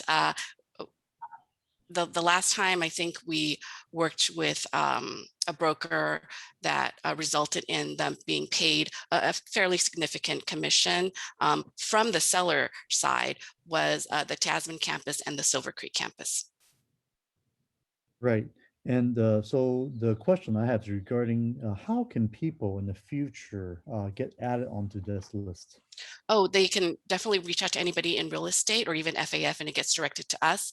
We let them know what the information is required. They provide it, we review it, and then we add them to the list. So it's very easy and straightforward. Just they can reach out to any one of us. The reason I asked that question is looking at the list for 34, I counted less than 5 women's name on there from the names, first names. And then in terms of the ethnic background, big breakdown. I mean, as you know, we have over close to 40% APA community and another, I would say probably 20+% Latino community. Just looking at the name, it certainly does not reflect at all near the numbers that we have. So I certainly think there might be some ethnic outreach that we need to our community among the broker community to make sure that other folks who are in the community doing this work is applying, because we certainly want to make available these opportunity and talents in our community. So I just want to make sure to raise that point because based on this list right now, it does not look very diverse whatsoever. And that's one issue I want to bring up there, Kathy. Sure, we can definitely do more outreach. I belong to Crew Commercial Real Estate Organization for Women. I also belong to some other groups, and we can definitely do outreach and get that message out. And others within our team can as well. Like Silvar, Score, and all the different real estate. Sure. Yeah, so let's make sure we get the word out so we could increase and expand this list. I think would be very good. It's a great idea. Thank you. And that's all the question I have on this one. Do any public would like to speak on this issue? We have no request to speak. Okay, very well. And that's the case. I go ahead and entertain a motion. Now second it. And Vice Chairperson Chavez. Yes. And Chairperson Lee. Yes, as well. Great idea, Otto. Thank you. And I think it brings us to, looks like it's the bottom of the agenda here. At this Yes. point. Great. Oh, wait a minute. I think I do see something else here. There's item number 21. Right? Yes, my bad. I just wanted to make sure I didn't miss it. Right. So item number 21 is to receive the management audit of mental health services provided by the Behavioral Health Services Department from the Management Audit Division. And here to present this item, I believe is this Cheryl? Yes, Supervisor. I have with me today the management audit team, Yeah. which consists of Dan Goncher, Severin Campbell, and Lyndon Berry. And so Dan is available to present our overview of the audit report, and we're all available to answer any questions you may have. Great. Thank you very much. And who would like to present a report today then? Chair Lee, I could present the report. I have about 10 slides to give an overview of the report if you would like. Please. Yeah, please proceed. Okay. Okay, I'm going to share my slides.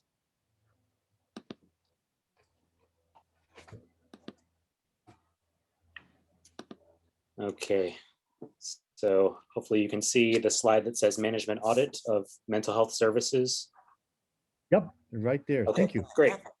Great. Well, good afternoon, Chair Lee and Vice Chair Chavez. My name is Dan Goncher. I'm with the Management Audit Division. As Cheryl Solov had mentioned, I'm joined by my colleagues, Lyndon Berry and Severin Campbell, who are also on the project team and who are also available for questions. So the audit was completed last September. The purpose was to examine the operations, management practices, and finances of the behavioral health services to identify opportunities to increase the efficiency, effectiveness, and economy of the department's provision of mental health services. The report includes 9 findings and 25 recommendations. The department agrees with 14 of our recommendations, partially agrees with 8 of them, and then 3 of the recommendations were directed to the Board of Supervisors, so they did not provide comments on those. Section 1 of the report looked at department spending and its financial outlook. And what we found was the department has underspent its budget in fiscal year 2016-17 through fiscal year 2018-19 from between 9% and 12%. The reasons for underspending, which came from department salaries and contracts for services, could be due to a variety of factors, including county hiring and procurement practices and delays in implementing programs. Underspending, however, could impact the department's provision of behavioral health services, including leading to delays in accessing behavioral health services for county residents. The combination of the COVID-19 emergency, extended shelter-in-place orders, and the resulting economic crisis and high unemployment means that the state revenues to the counties and local county revenues we estimated could decline in fiscal year 2020-21 compared to the previous year. At the same time, behavioral health service needs are likely to increase due to the economic stress and potential increase in homelessness. We recommended that the director of behavioral health services work with the county executive and board of supervisors, including ongoing reporting to the board's health and hospital committee, to plan for service needs and setting priorities for service delivery. The department director further should prioritize the hiring of key managers and staff to ensure sufficient management oversight of existing programs, as well as planning for new service needs. The second section of the report covered slow spending of Mental Health Service Act funds. And what we found was that historically, the county has not always spent MHSA funding within the required timeframe, which puts MHSA funding at risk of reversion to the state. The California Department of Healthcare Services identified $14.6 million in MHSA funding that had been allocated to Santa Clara County between fiscal year 2005-06 and fiscal year 2014-15 that had not been spent within the required timeframe and was therefore subject to reversion as of July 1st, 2017. The California Department of Healthcare Services, subsequent to Assembly Bill 114, extended the county's deadline for spending this funding to July of 2020. The Department of Behavioral Health Services is particularly slow to spend MHSA innovation funds, which are funds for new approaches that may improve access, collaboration, or service outcomes for underserved populations, and has requested extensions on innovation projects from the Mental Health Service Oversight and Accountability Board. The county anticipates funding of approximately $5 million annually for innovation projects in the current year and the next 2 years. However, the county has never spent more than $3.8 million on innovation projects in a year since the MHSA became law. The slow spending of innovation funds draws the projects out longer and impedes the goals of innovation funding, which are to improve access, collaboration, or service outcomes for underserved populations. We recommended that the department continue to monitor and report on spending levels for MHSA innovation projects, and when evaluating new innovation project proposals as part of the MHSA 3-year plan review process, consider the timeliness of proposals and whether proposals would allow innovation funds to be spent immediately.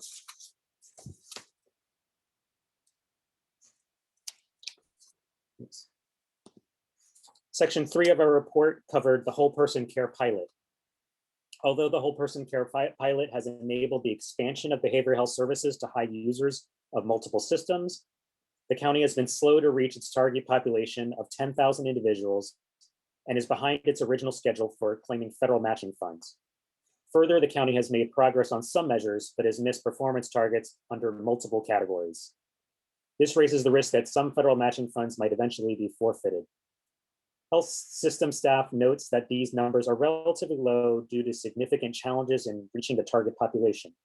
whole person care eligible individuals often need more instances of engagement and outreach to authorize enrollment and engage them with health teams. As a result, many individuals in the target population can continue to be unserved. Further, the county risks eventually forfeiting federal matching funds for whole person care that have been rolled over from previous program years. We recommended that the county's whole person care team continue to monitor and track whole person care performance metrics as required by the state. The whole person care team should also report to the Board of Supervisors at the conclusion of the final program year on all performance metrics across all program years, as well as lessons learned and final expenditure amounts, including the amount of federal matching funds that were forfeited. Section 4 of our report covered reducing use of emergency and crisis services.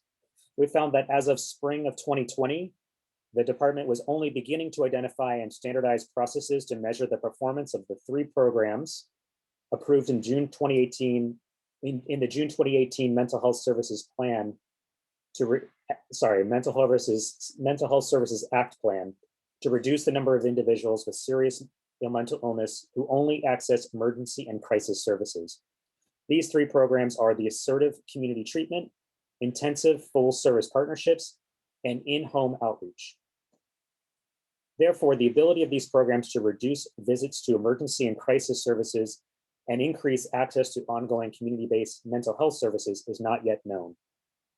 The department will need to track, measure, and report these program services, enrollment, and outcomes to ensure efficient use of MHSA resources and success in connecting seriously mentally ill individuals to ongoing mental health services.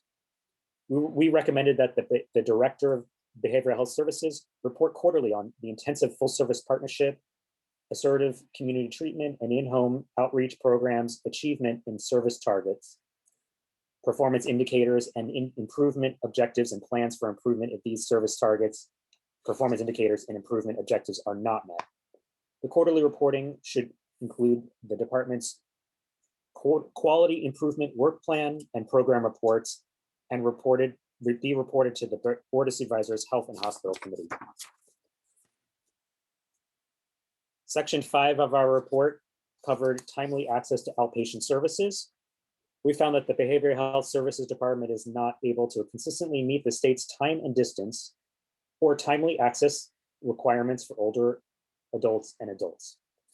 The county did not meet the state requirement in fiscal year 2018-19 that services be provided within 10 miles or 30 minutes from the client's residence.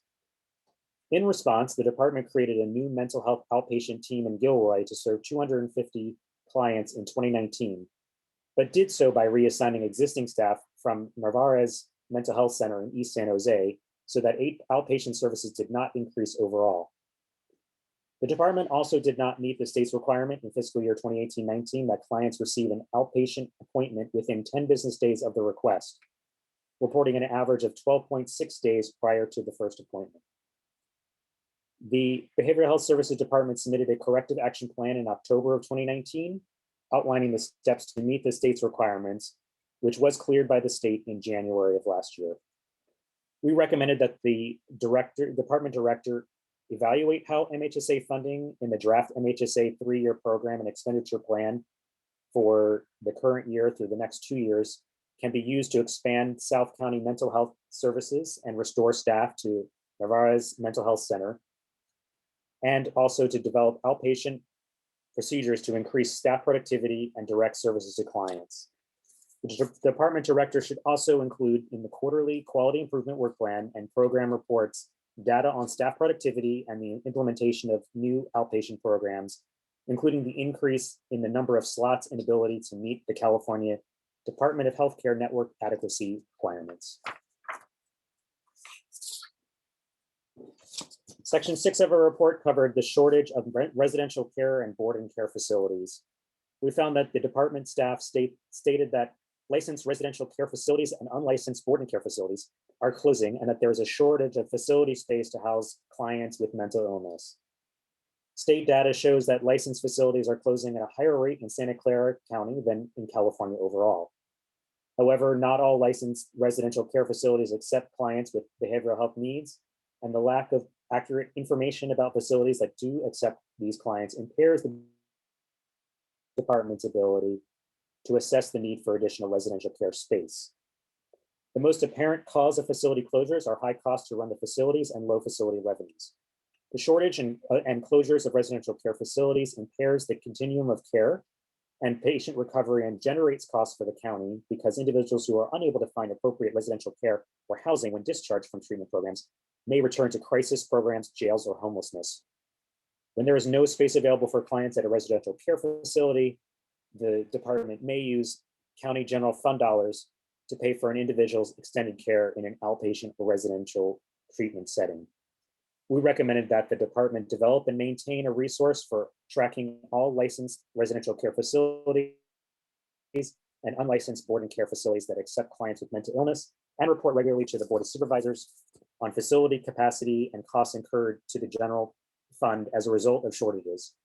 We also recommended that the Board of Supervisors consider adopting a resolution that imposes additional requirements on residential care facilities, proposing changes of use, and consider allocating funding to the behavioral health services to pay for subsidies to licensed residential care facilities that house clients with behavioral health needs.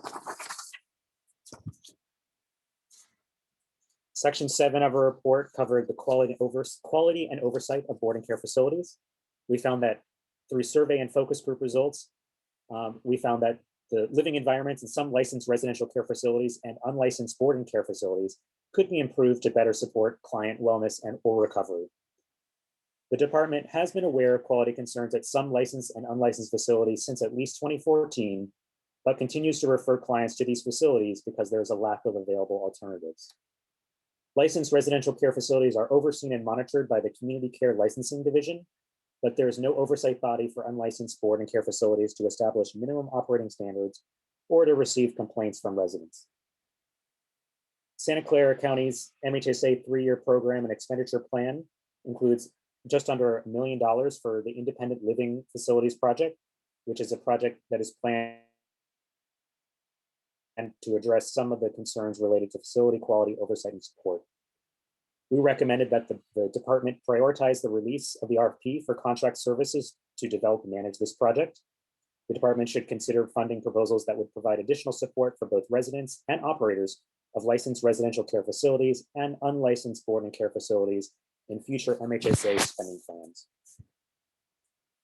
Section 8 of our report covered access to services on discharge. We found that the department's discharge procedures are not sufficiently documented, tracked, or reported to identify and address reasons that individuals do not access outpatient care within 7 days of discharge from Barbara Aarons Pavilion or emergency psychiatric services. The department's draft inpatient discharge manual outlines steps for referring individuals who are new to behavioral health services to outpatient services on discharge from EPS or Barbara Aarons Pavilion. But these steps do not reflect the department's actual practice. For example, the draft manual does not address the role of the 24-hour care team, which participates in discharge planning and placement for both EPS and Barbara Aarons Pavilion. The draft inpatient discharge manual also does not address the role of mental health urgent care when individuals are discharged from EPS, nor detail procedures for individuals who are discharged from EPS between 10 p.m. and 8 a.m. when mental health urgent care is closed. We recommended that the department director finalize and formally adopt the inpatient discharge manual, including ensuring that the manual reflects the department's practices and includes all circumstances for individuals discharged from Barbara Aarons Pavilion or EPS. We also recommended the director develop written procedures for random audits of Barbara Aarons Pavilion and EPS, charts to identify discharge referrals to outpatient services, and notification of case managers on discharge. Data on individuals' access to outpatient services after discharge and chart audit results should be included in the quality improvement reports. And our last section, section 9, covered performance monitoring of outpatient programs.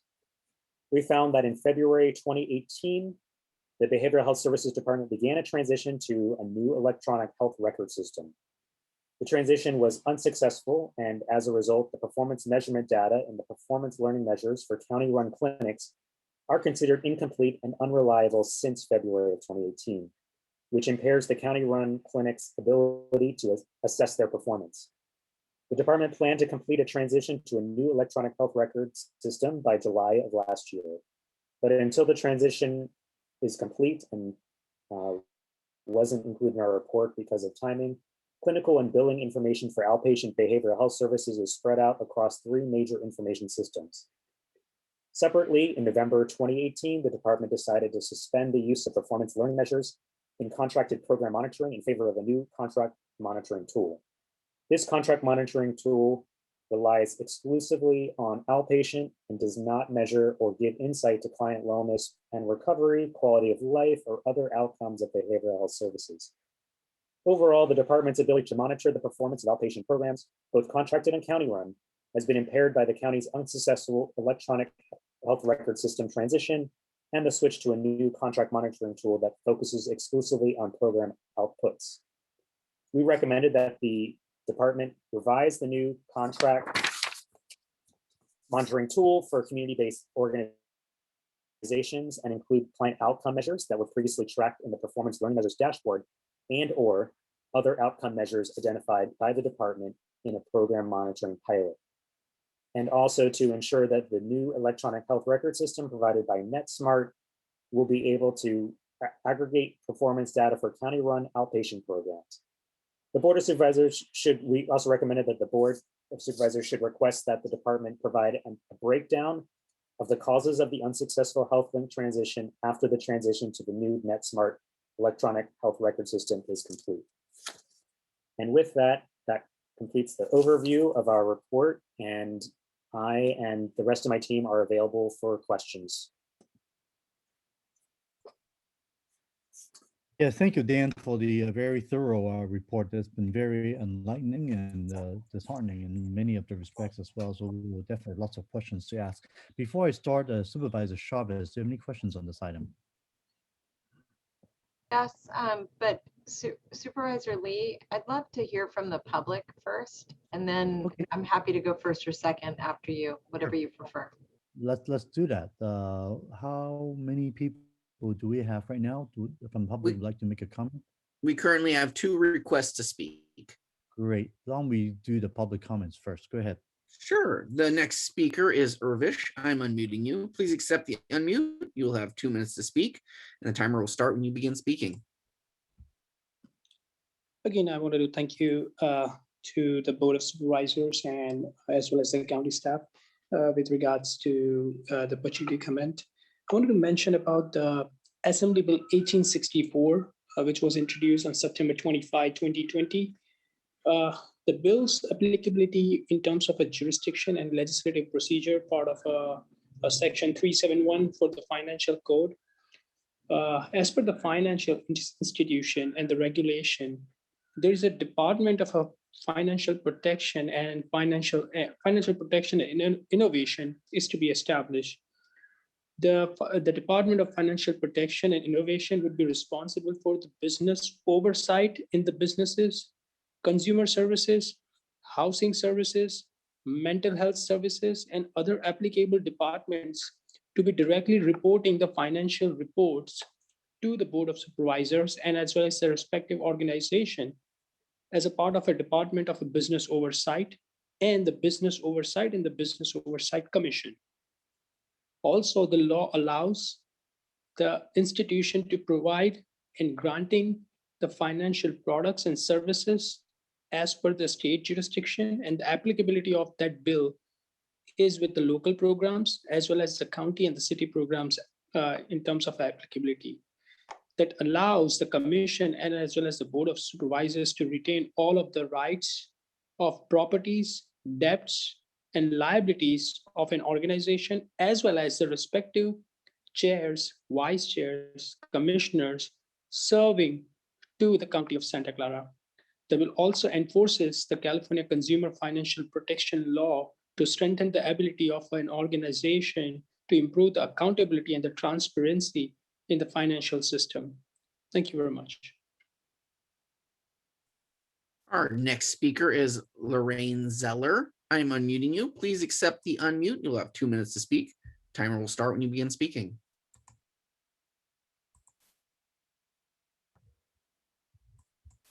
Thank you for allowing me to speak. I must say this is disheartening.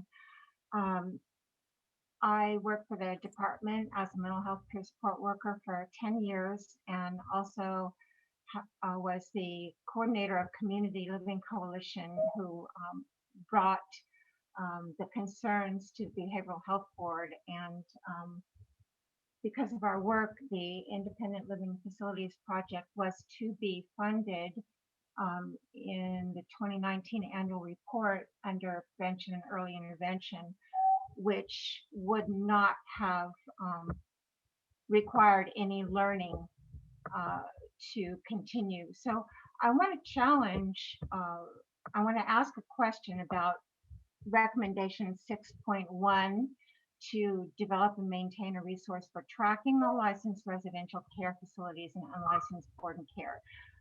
The department says that real-time capacity is not viable, and I would like to know why it's not viable and if the department can work on making it so. And then I would like to challenge the department's answers to 7.2 recommendation and 7.3. 7.2, continuing to fund the Independent Living Facilities Project in the future years. The department says that it depends on the learning under the innovation project.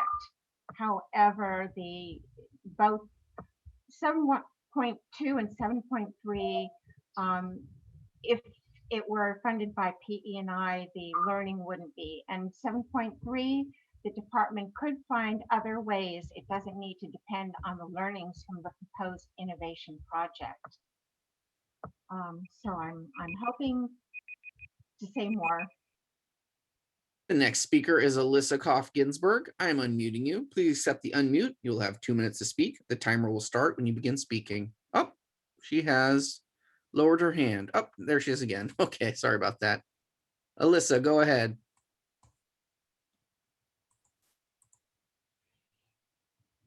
Alyssa, are you there? Elisa, we can't hear you. Her mic is on. I am not hearing anything. She's the final speaker.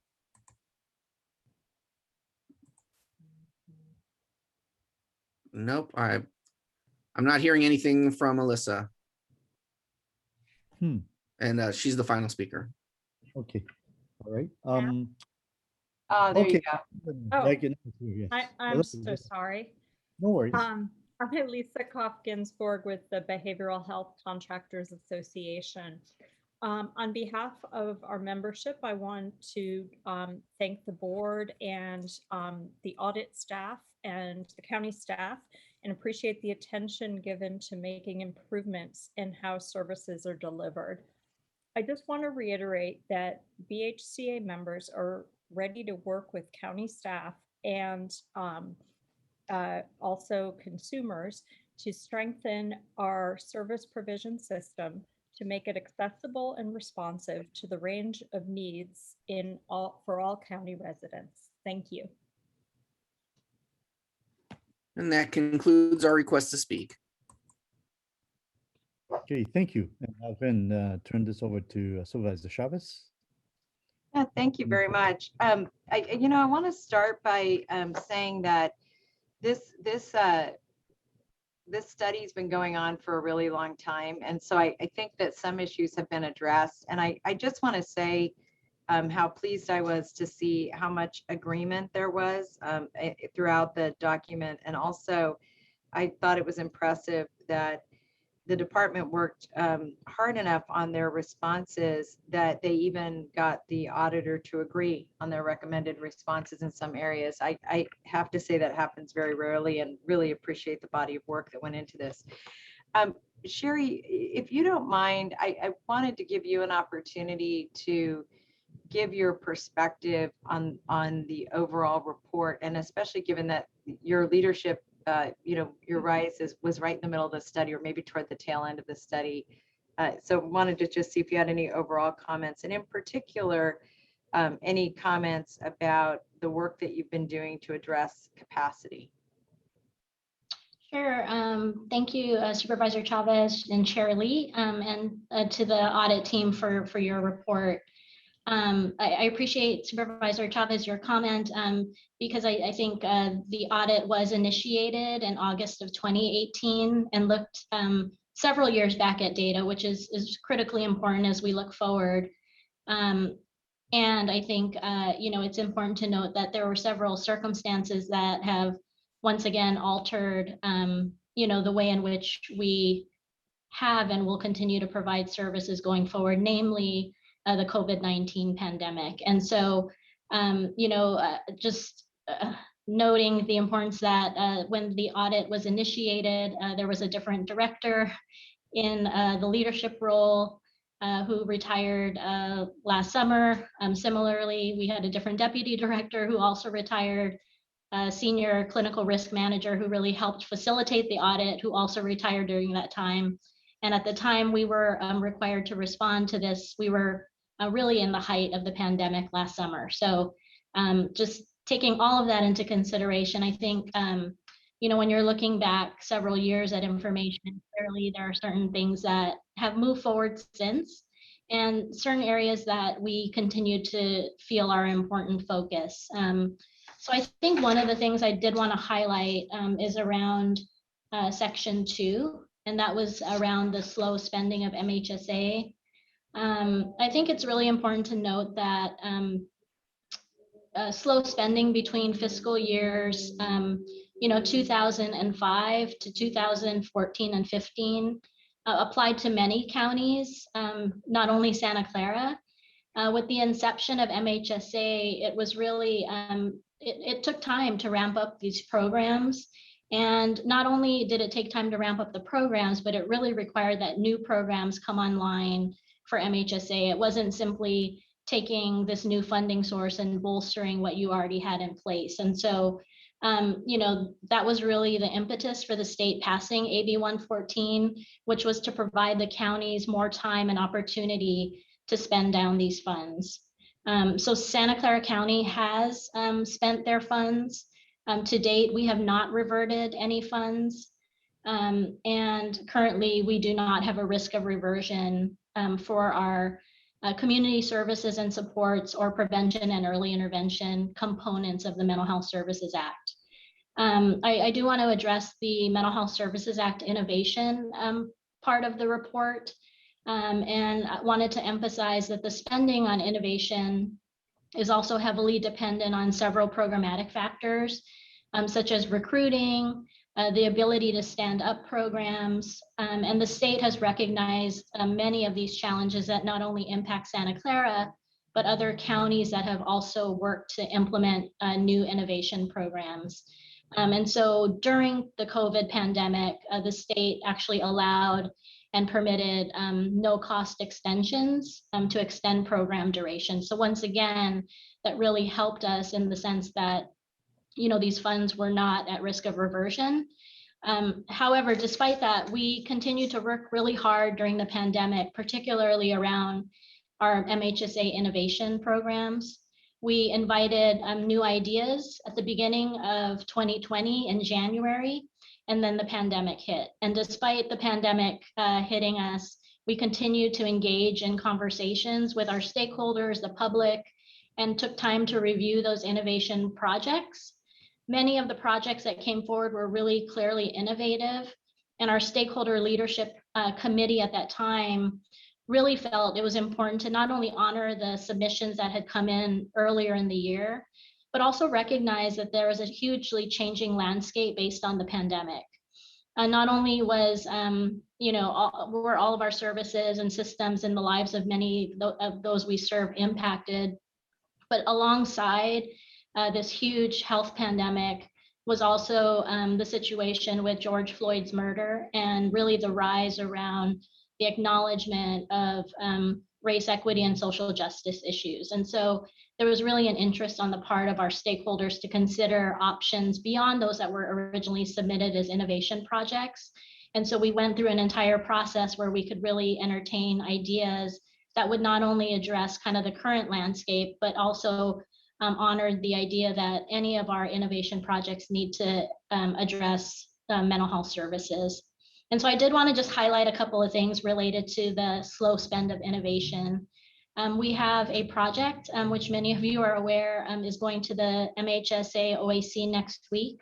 And that is a $27.9 million community mobile response project, which we appreciate the community's input and the endorsement and support of our Board of Supervisors for that project. That will be $27.9 million over 4.5 years. And of course, we're waiting on state approval, but that will clearly be a great utilization of our MHSA funding.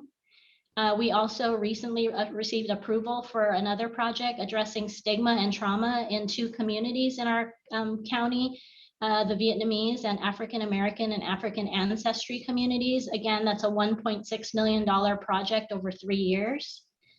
We're really excited about Alcove, which is opening next month, and that is a $16.5 million project over 5 years. And finally, there's another project that is currently in review with the OAC, and that is the Independent Living Empowerment Project that was mentioned during public comment. And that is a $990,000 program that is still pending approval from the OAC. So I just wanted to simply highlight that since this report was released, we have made really good progress, particularly around MHSA spending. And actually, you know, as we're moving forward with our fiscal year 23 plan, we actually are considering the reverse of the issue that was mentioned in the report, and more so with declining revenue and our spend on MHSA, we're actually going to have to be considering, you know, looking at adjusting existing programs based on revenues that we anticipate would come in from the state. And so the issue related to slow spend or underspending of MHSA from our vantage point is really not an issue at this time. So I'll just pause there if there's any questions about that particular item that may be helpful for you, for me to answer, or for anyone else who wants to jump in on that one.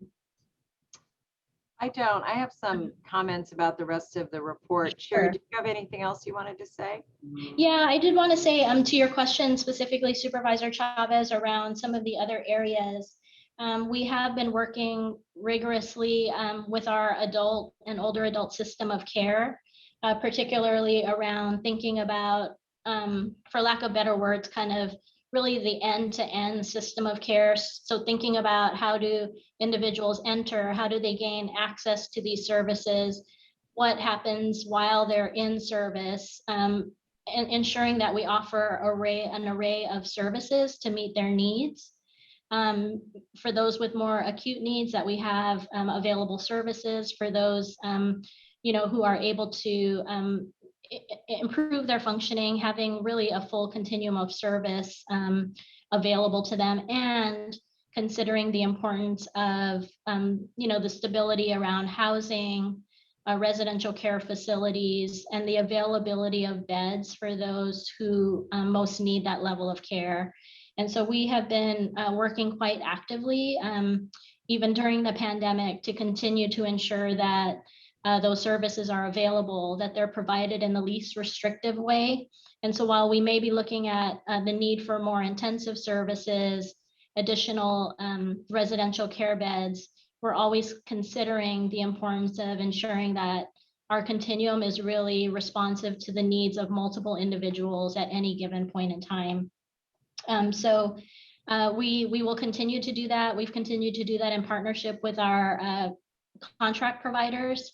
And we will, over this next several months, continue to be working in partnership to look at ongoing needs, ensuring that our system is you know, flexible and durable to be able to address the needs of the individuals that we serve, and ensuring that we are maximizing our existing resources in the best way to meet those needs, while continuing to look at the demand and the needs that we anticipate will and have continued to increase since the pandemic. So with that, I'll pause and see if you have any additional questions, Supervisor Chavez and Supervisor Lee. Thank you. I do want to follow up on just sort of one big picture issue, and it relates to some of the more finite issues in the report. But one is that I do think that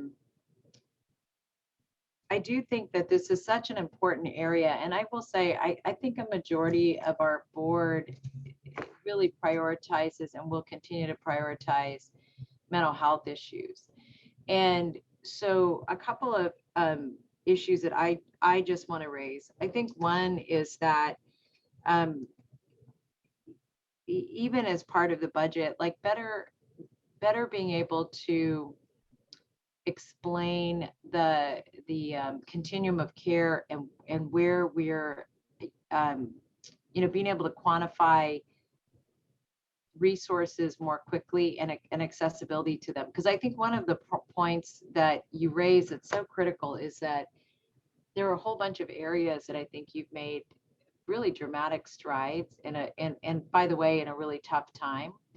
I think it's very difficult to tell that story in a very concrete and discrete way. And that's why I just will say, I have a bias toward dashboards, and I'll be frank about why. It actually had to do with Harvey Rose and Roger Milak years ago, who would say we should be able to look at the budget on a dashboard, each department's success, and where they are in the process. But I think that, Sherry, based on the technological advances that we've made and also that our partner organizations have made, that utilization, availability, and just-in-time information is really critical. Like one of the recommendations that you all responded to on one item was, that it was actually 6.1, that we'll get the information on a weekly basis and have that sent to you. And I think where we have to get is this information really on a daily basis, because the ability for us to make sure that people who are ready to get services have access to those services in real time is critical to particularly, I think, as it relates to drug and alcohol services, but it's certainly true for mental health and behavioral health services. So on 6.1,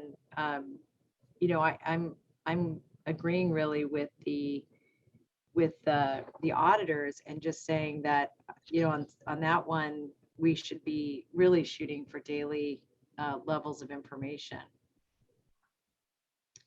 On item, so that's to me, that's just kind of where we need to go. On item 6.2,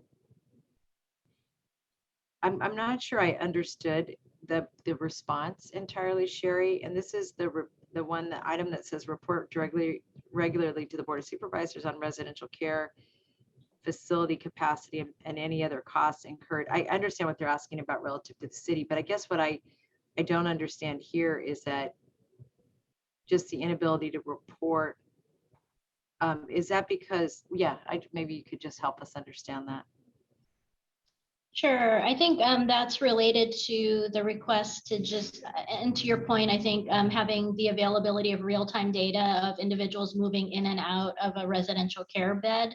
I do think it's possible for us to continue to look at that as an option. And I agree with what you're suggesting, that that's really helpful in managing the system. So I think we'd have to look at what resources what we may have available to be able to track active capacity. But I think the dynamic nature of individuals moving in and out of beds on a frequent basis will just require us to do a little more research and work around how best to capture that data in a real-time way.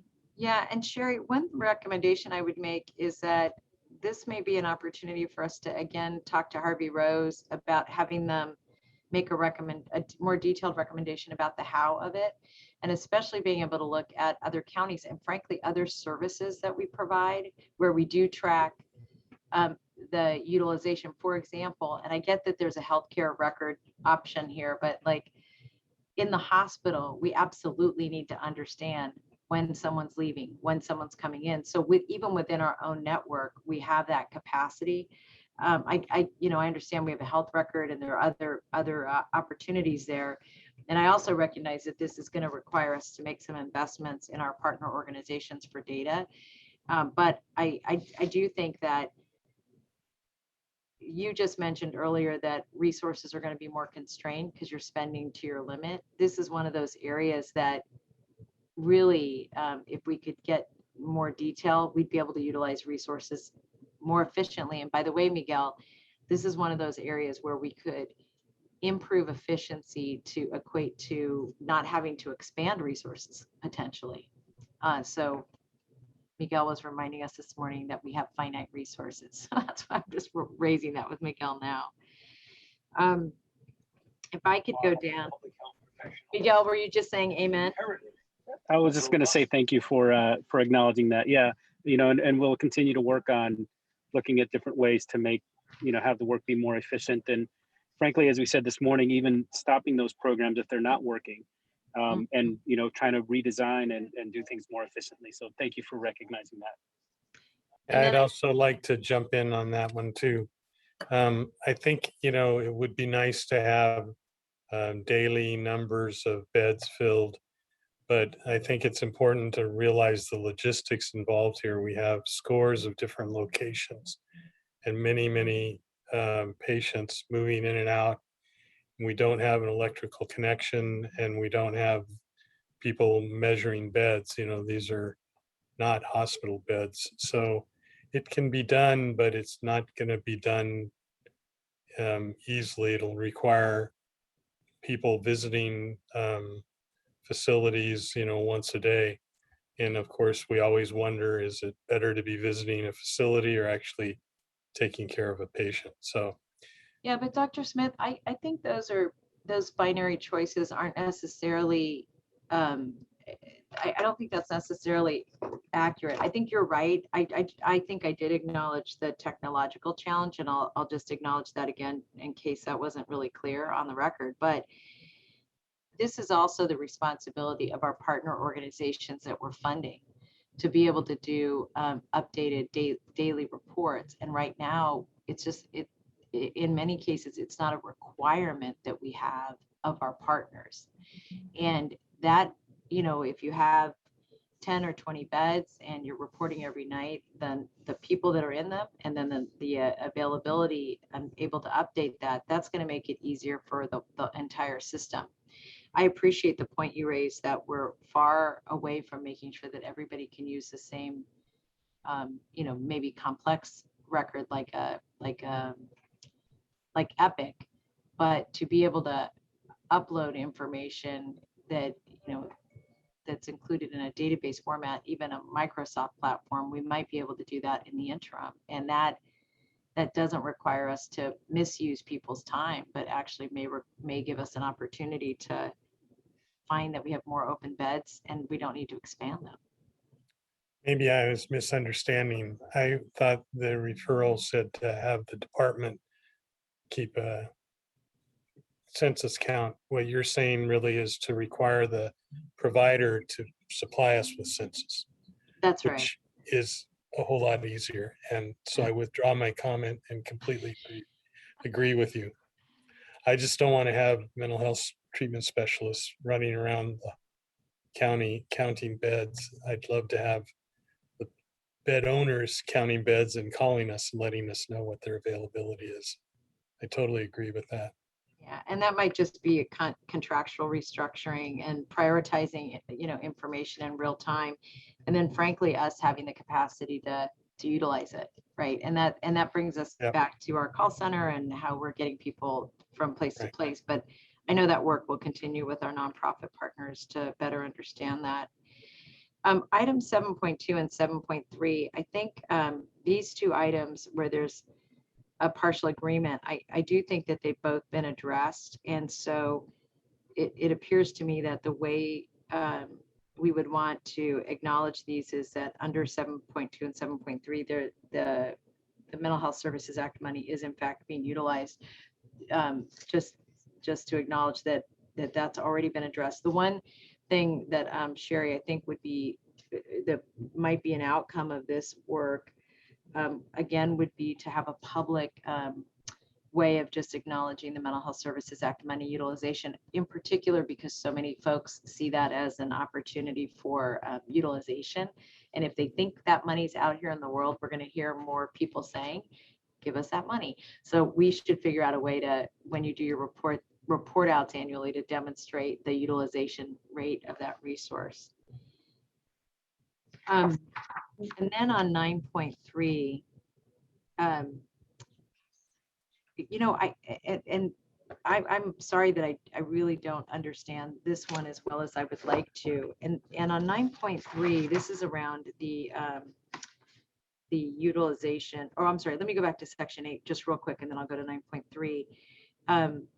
You know, one of the things that I'm really very excited about and very interested in is this whole area around integrating inpatient work with outpatient services. And I'm excited, Sherry, to see you and Curtis, you know, working together on a whole litany of these kinds of issues.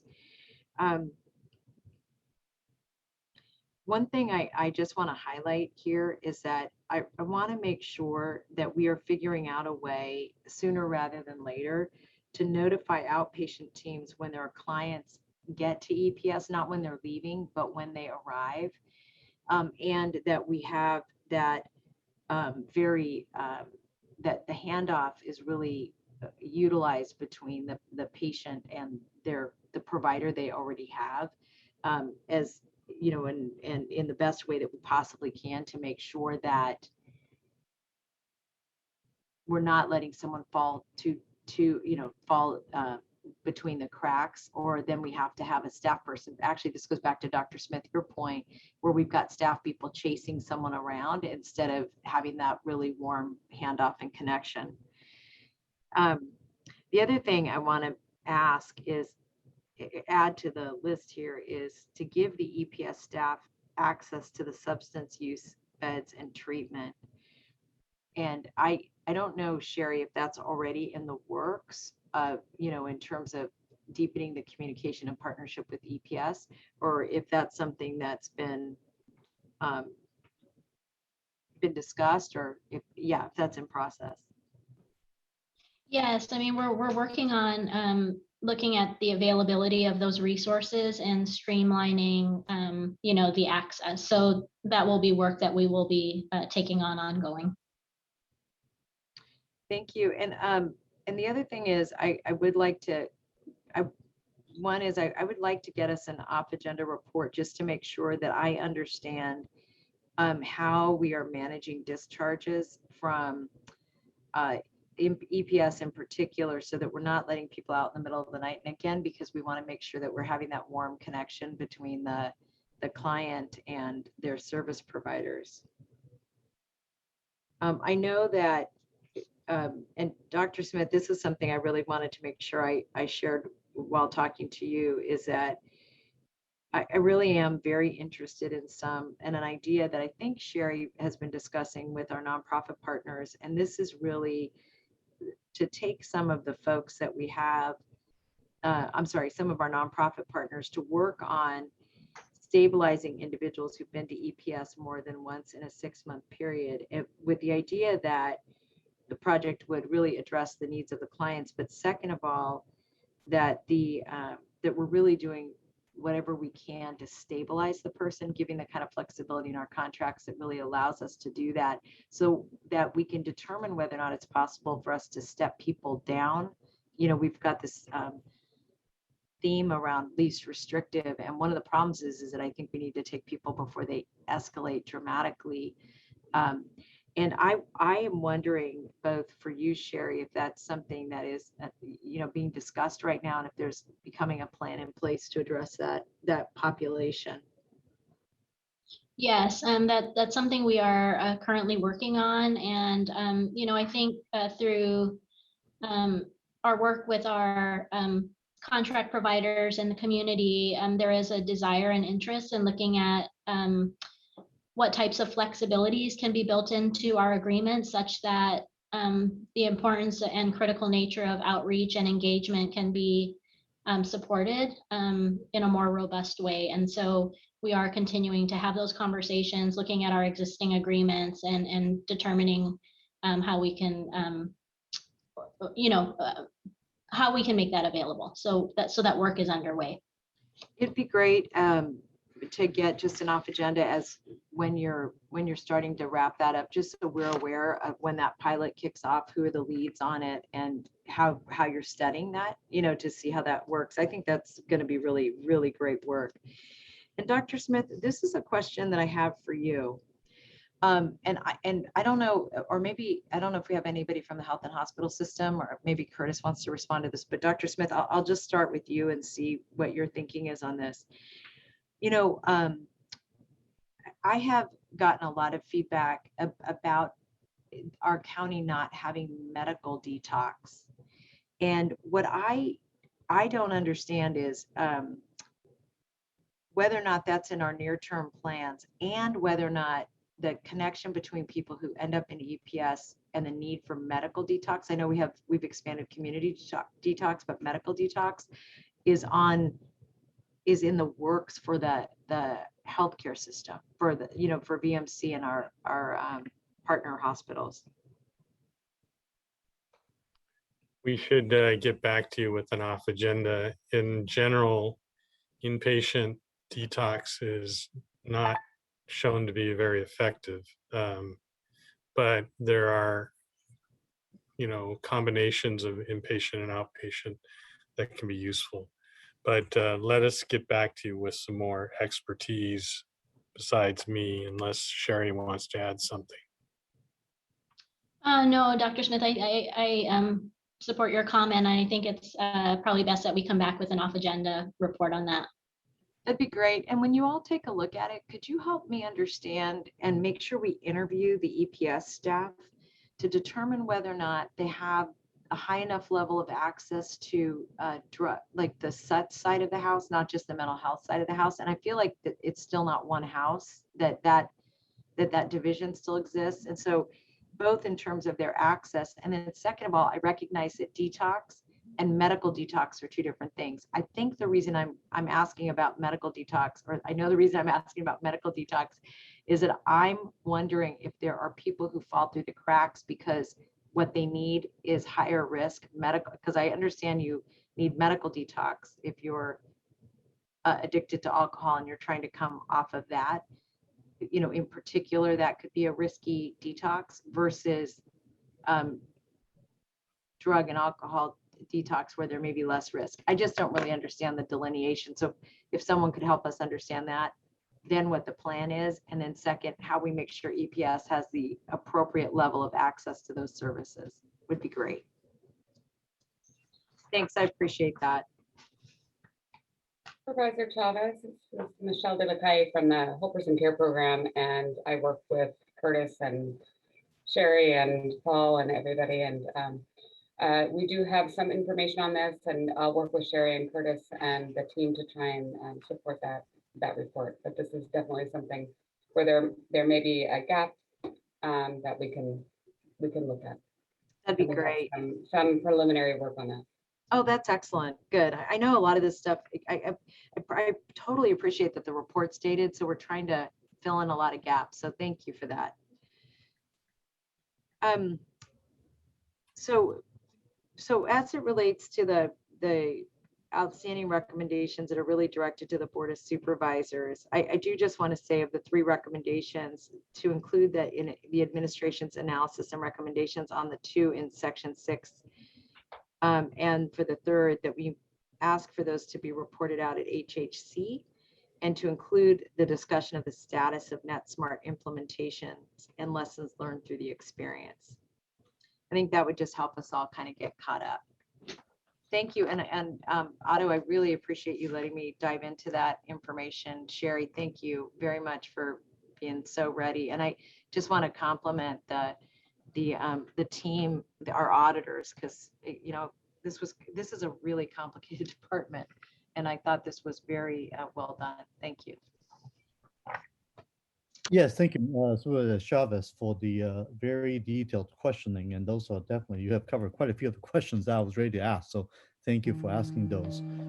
Specifically, I want to talk about, I echo you regarding the 6.1 recommendation, as mentioned also by, I believe, on the speaker, Lorraine Zeller, regarding the dashboard of having the real-time capacity is something that's truly necessary to help allocate and help find real-time locations. So I certainly think that's something that Dr. Smith mentioned. If so long as reported by the individual organizations that's providing the beds to us, we provide the tracking capability of the dashboards. I think that would be a great way of using our resources to make sure that our mental health resources are being used on a real-time basis. So I think that's great. Second question I have is regarding the spending of the MHSA.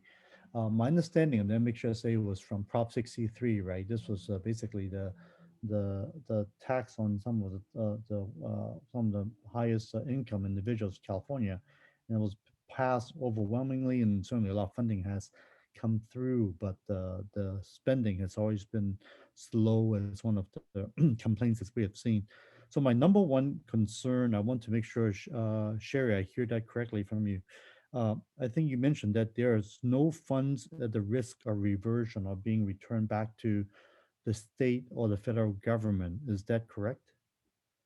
Yes, that is correct. We currently do not have a risk of reversion for our MHSA funds.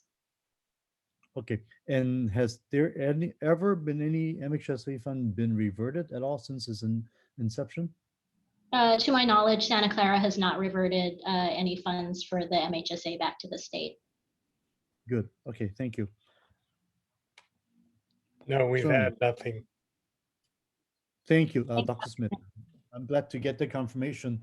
There's certainly no shortage of need in this county for mental health services. So I'm glad that we've been able to contain and make sure those were kept here.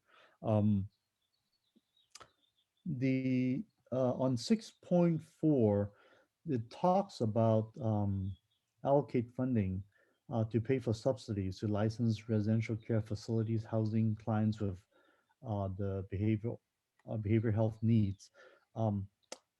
Are those subsidies being planned currently to be used as according to the recommendation? Or two is, can MHSA funding be used for that?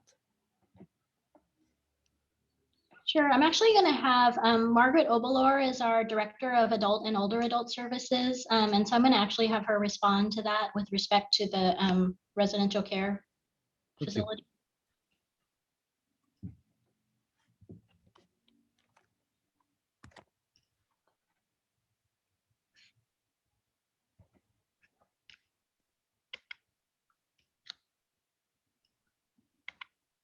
It's Obalord over there? No, we cannot hear you, Margaret, if you're speaking. I just want to make sure you know. I'm wondering if she's on mute. Yeah. I believe I saw her earlier, but there's no Margaret on the line currently.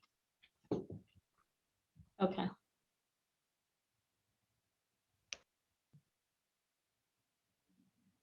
And Sherry, you're on mute right now.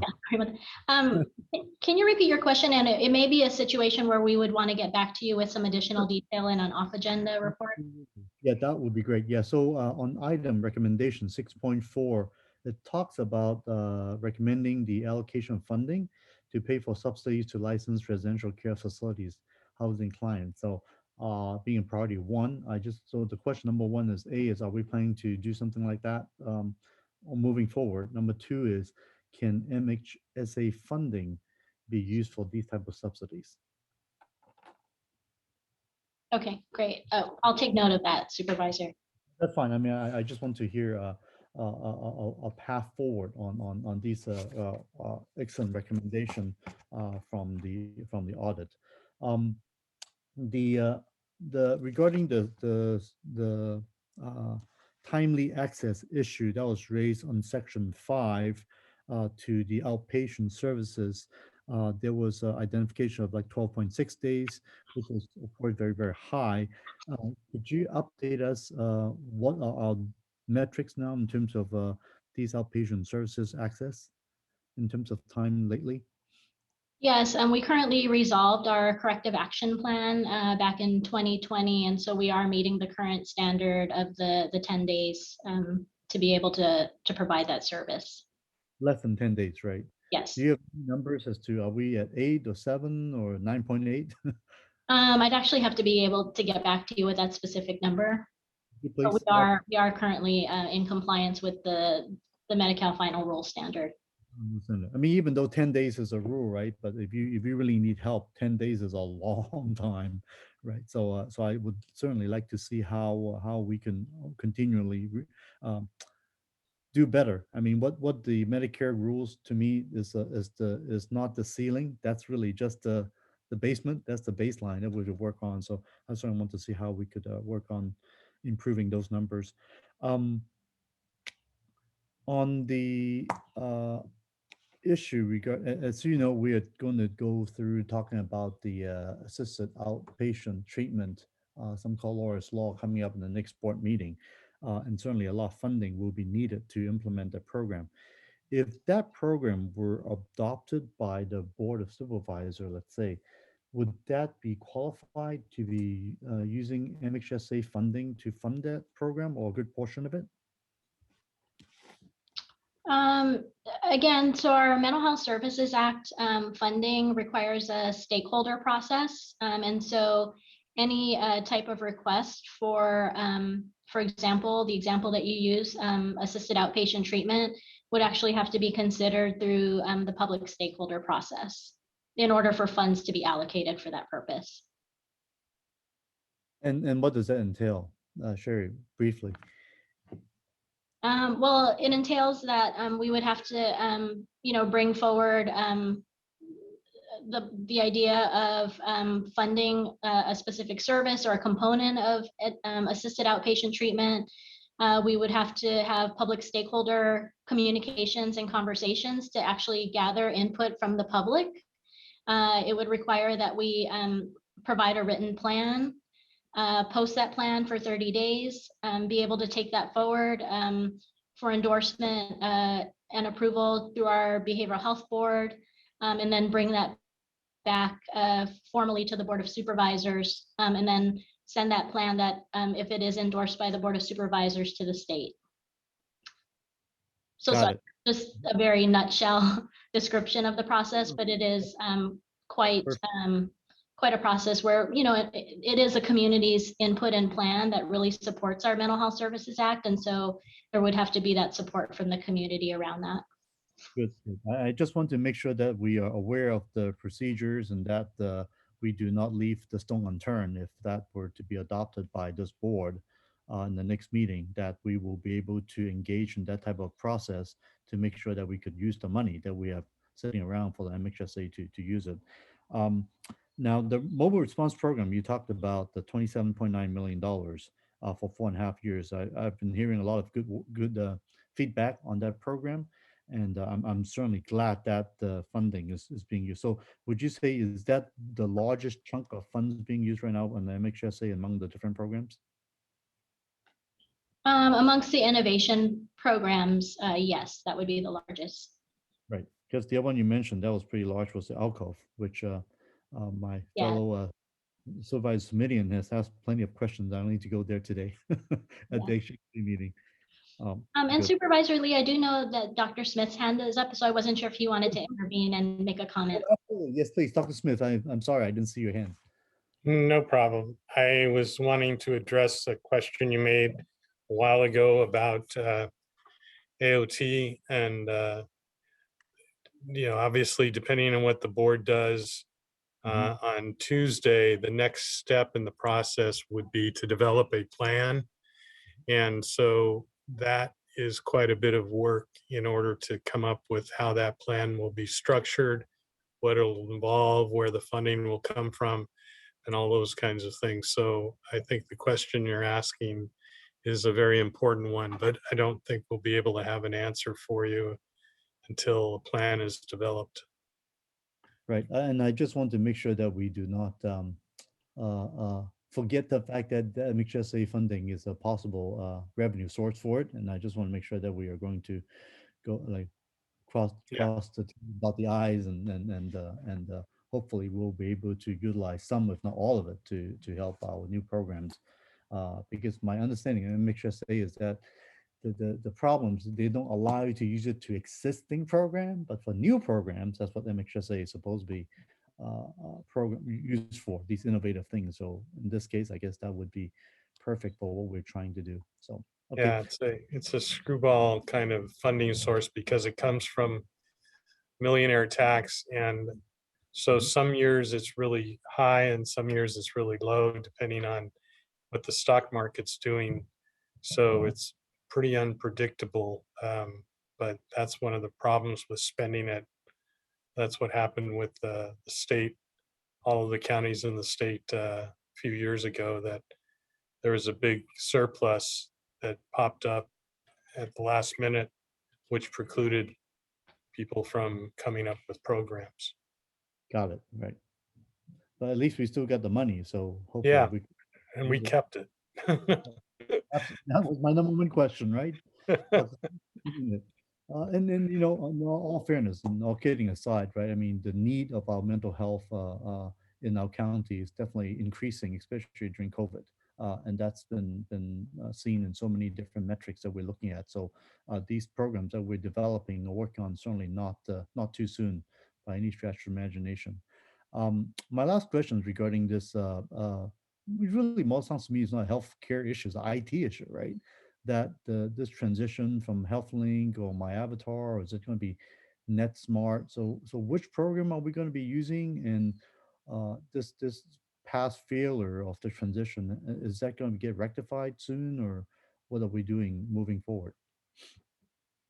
Yes, I'm happy to respond. And it's interesting because I think when the original audit report was written and acknowledging 2018, that was when the department launched our EHR and HealthLink, and so it refers back to a new launch. But since then, in the fall of 2020, we have launched again our new EHR, electronic health record, and NetSmart by Avatar.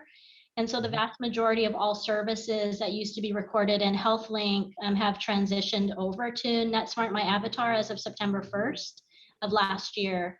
And so we are continuing to work on implementing and enhancing our EHR. Our county operated behavioral health programming has moved from documentation and billing through My Avatar, and we're in the process of optimizing the platform for our contract providers in the community. And so our contract providers continue to utilize Unicare system for billing, but much of the historical rollout plans have been adapted due to the pandemic from billing at the present time. And so we are moving into phase 2 of NetSmart, which is beginning in August of this year, which is to pilot with one of our contract providers, and then from there cascade that work into and bring on additional contract providers in the latter part of next year. So we are well underway, and this is a well-supported project through TSS, through behavioral health, as we continue to work, do this work collaboratively. Couple of more sentences about it, just to put it in context. The root cause of the problem is that the billing process for Medi-Cal managed care, what they call specialty Medi-Cal, is completely different than it is for other healthcare. And it's done based on a per minute basis and particular types of levels of service. And the standard health records like Epic have challenged doing that. And the ones that can do it well, like Avatar, don't communicate well with other health records. So the challenge we're having is having the billing and documentation done correctly and appropriately at the same time that it's communicating with other medical records. But I think TSS has a way around it at this point. Great. Dr. Smith, please do keep us posted. Obviously, we want this to be a success. And if it's a manpower issues or funding issues, please let us know. And I don't know how much time we have spent last time when it was unsuccessful in the last conversion, but I would love to know sooner than later, obviously, to make sure that this transition will be successful the next time around. And Supervisor Lee, I did want to let you know that Margaret Ovalor, our older adult director, is back on the line, and I wasn't sure if you wanted to perhaps go back to your question and see if she could provide a response. So, Oh, sure. Yes, Ms. Ovalor, can you hear me? Good afternoon, Supervisor. Good afternoon. Yes, hi. The question we have earlier was regarding the recommendation on 6.4 of the report that recommended the allocating of funding to help pay for subsidies to licensed residential care facilities housing. As one of priority one issue, just want to hear some comments from you if we are currently going to do that. Number one. Number two is whether or not the MHSA funding may be used for this purpose.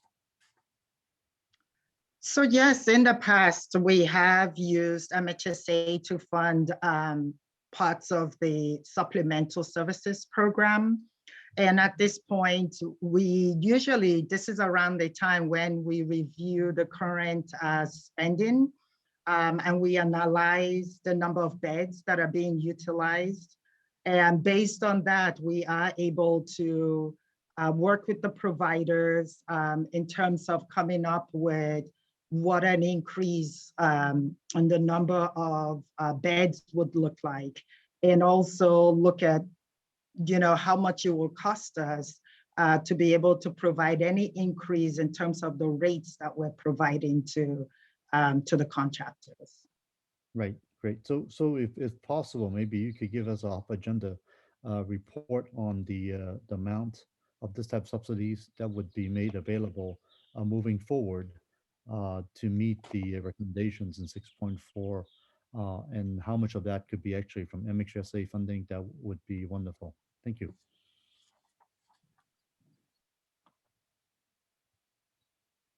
Okay, and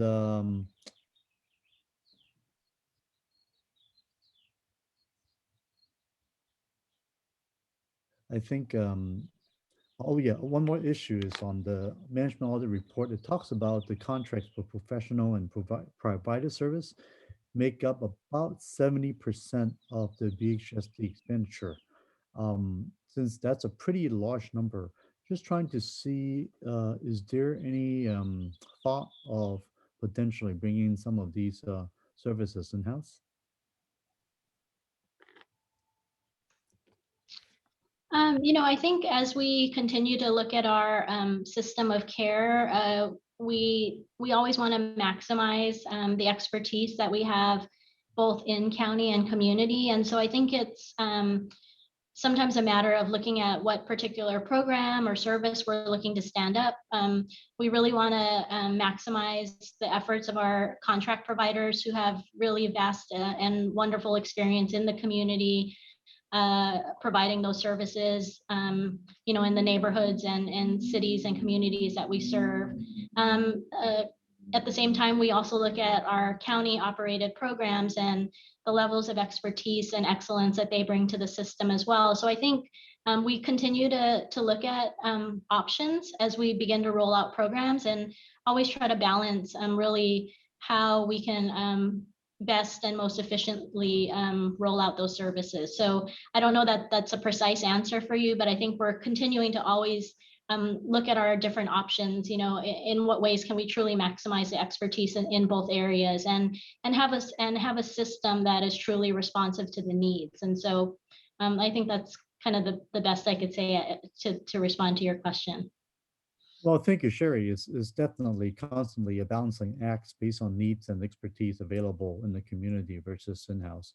And of course, our goal is to be able to provide the best services, whichever could deliver those services. So thank you for that. All right, and I believe that's the end of my questioning today. Any more from you, Supervisor Chavez, today in this? No, okay, all right. And we've already had closed the public hearing, so I will ask if there's a motion to accept the report. Well, what I would do is I would move to accept the audit with direction, with the motion that I made earlier about, the direction I gave earlier about the different subsections, along with the subsections that you gave comment to. Right. Yes, and of course I will second that. And Vice Chairperson Chavez. Yes. And Chairperson Lee. Yes, indeed. Thank you. And this report and this audit has been proven. I should say thank you so much for Sherry and your team for the good work you're doing, responding, and also to our audit team doing excellent work to help. I really do believe that this would be very influential and significant moving forward on improving our behavioral health services moving ahead. And I think that comes to the bottom of the agenda, which is the motion to adjourn. Actually, our next meeting, I believe, is on, let me repeat the date again. It's May, let me check with, I don't want to give It's it. May 27th at 5 p.m. May 27th at 5 p.m., schedule 5 to 7 until we finish, but there will be the evening meeting for the next GOC meeting. Okay, very good.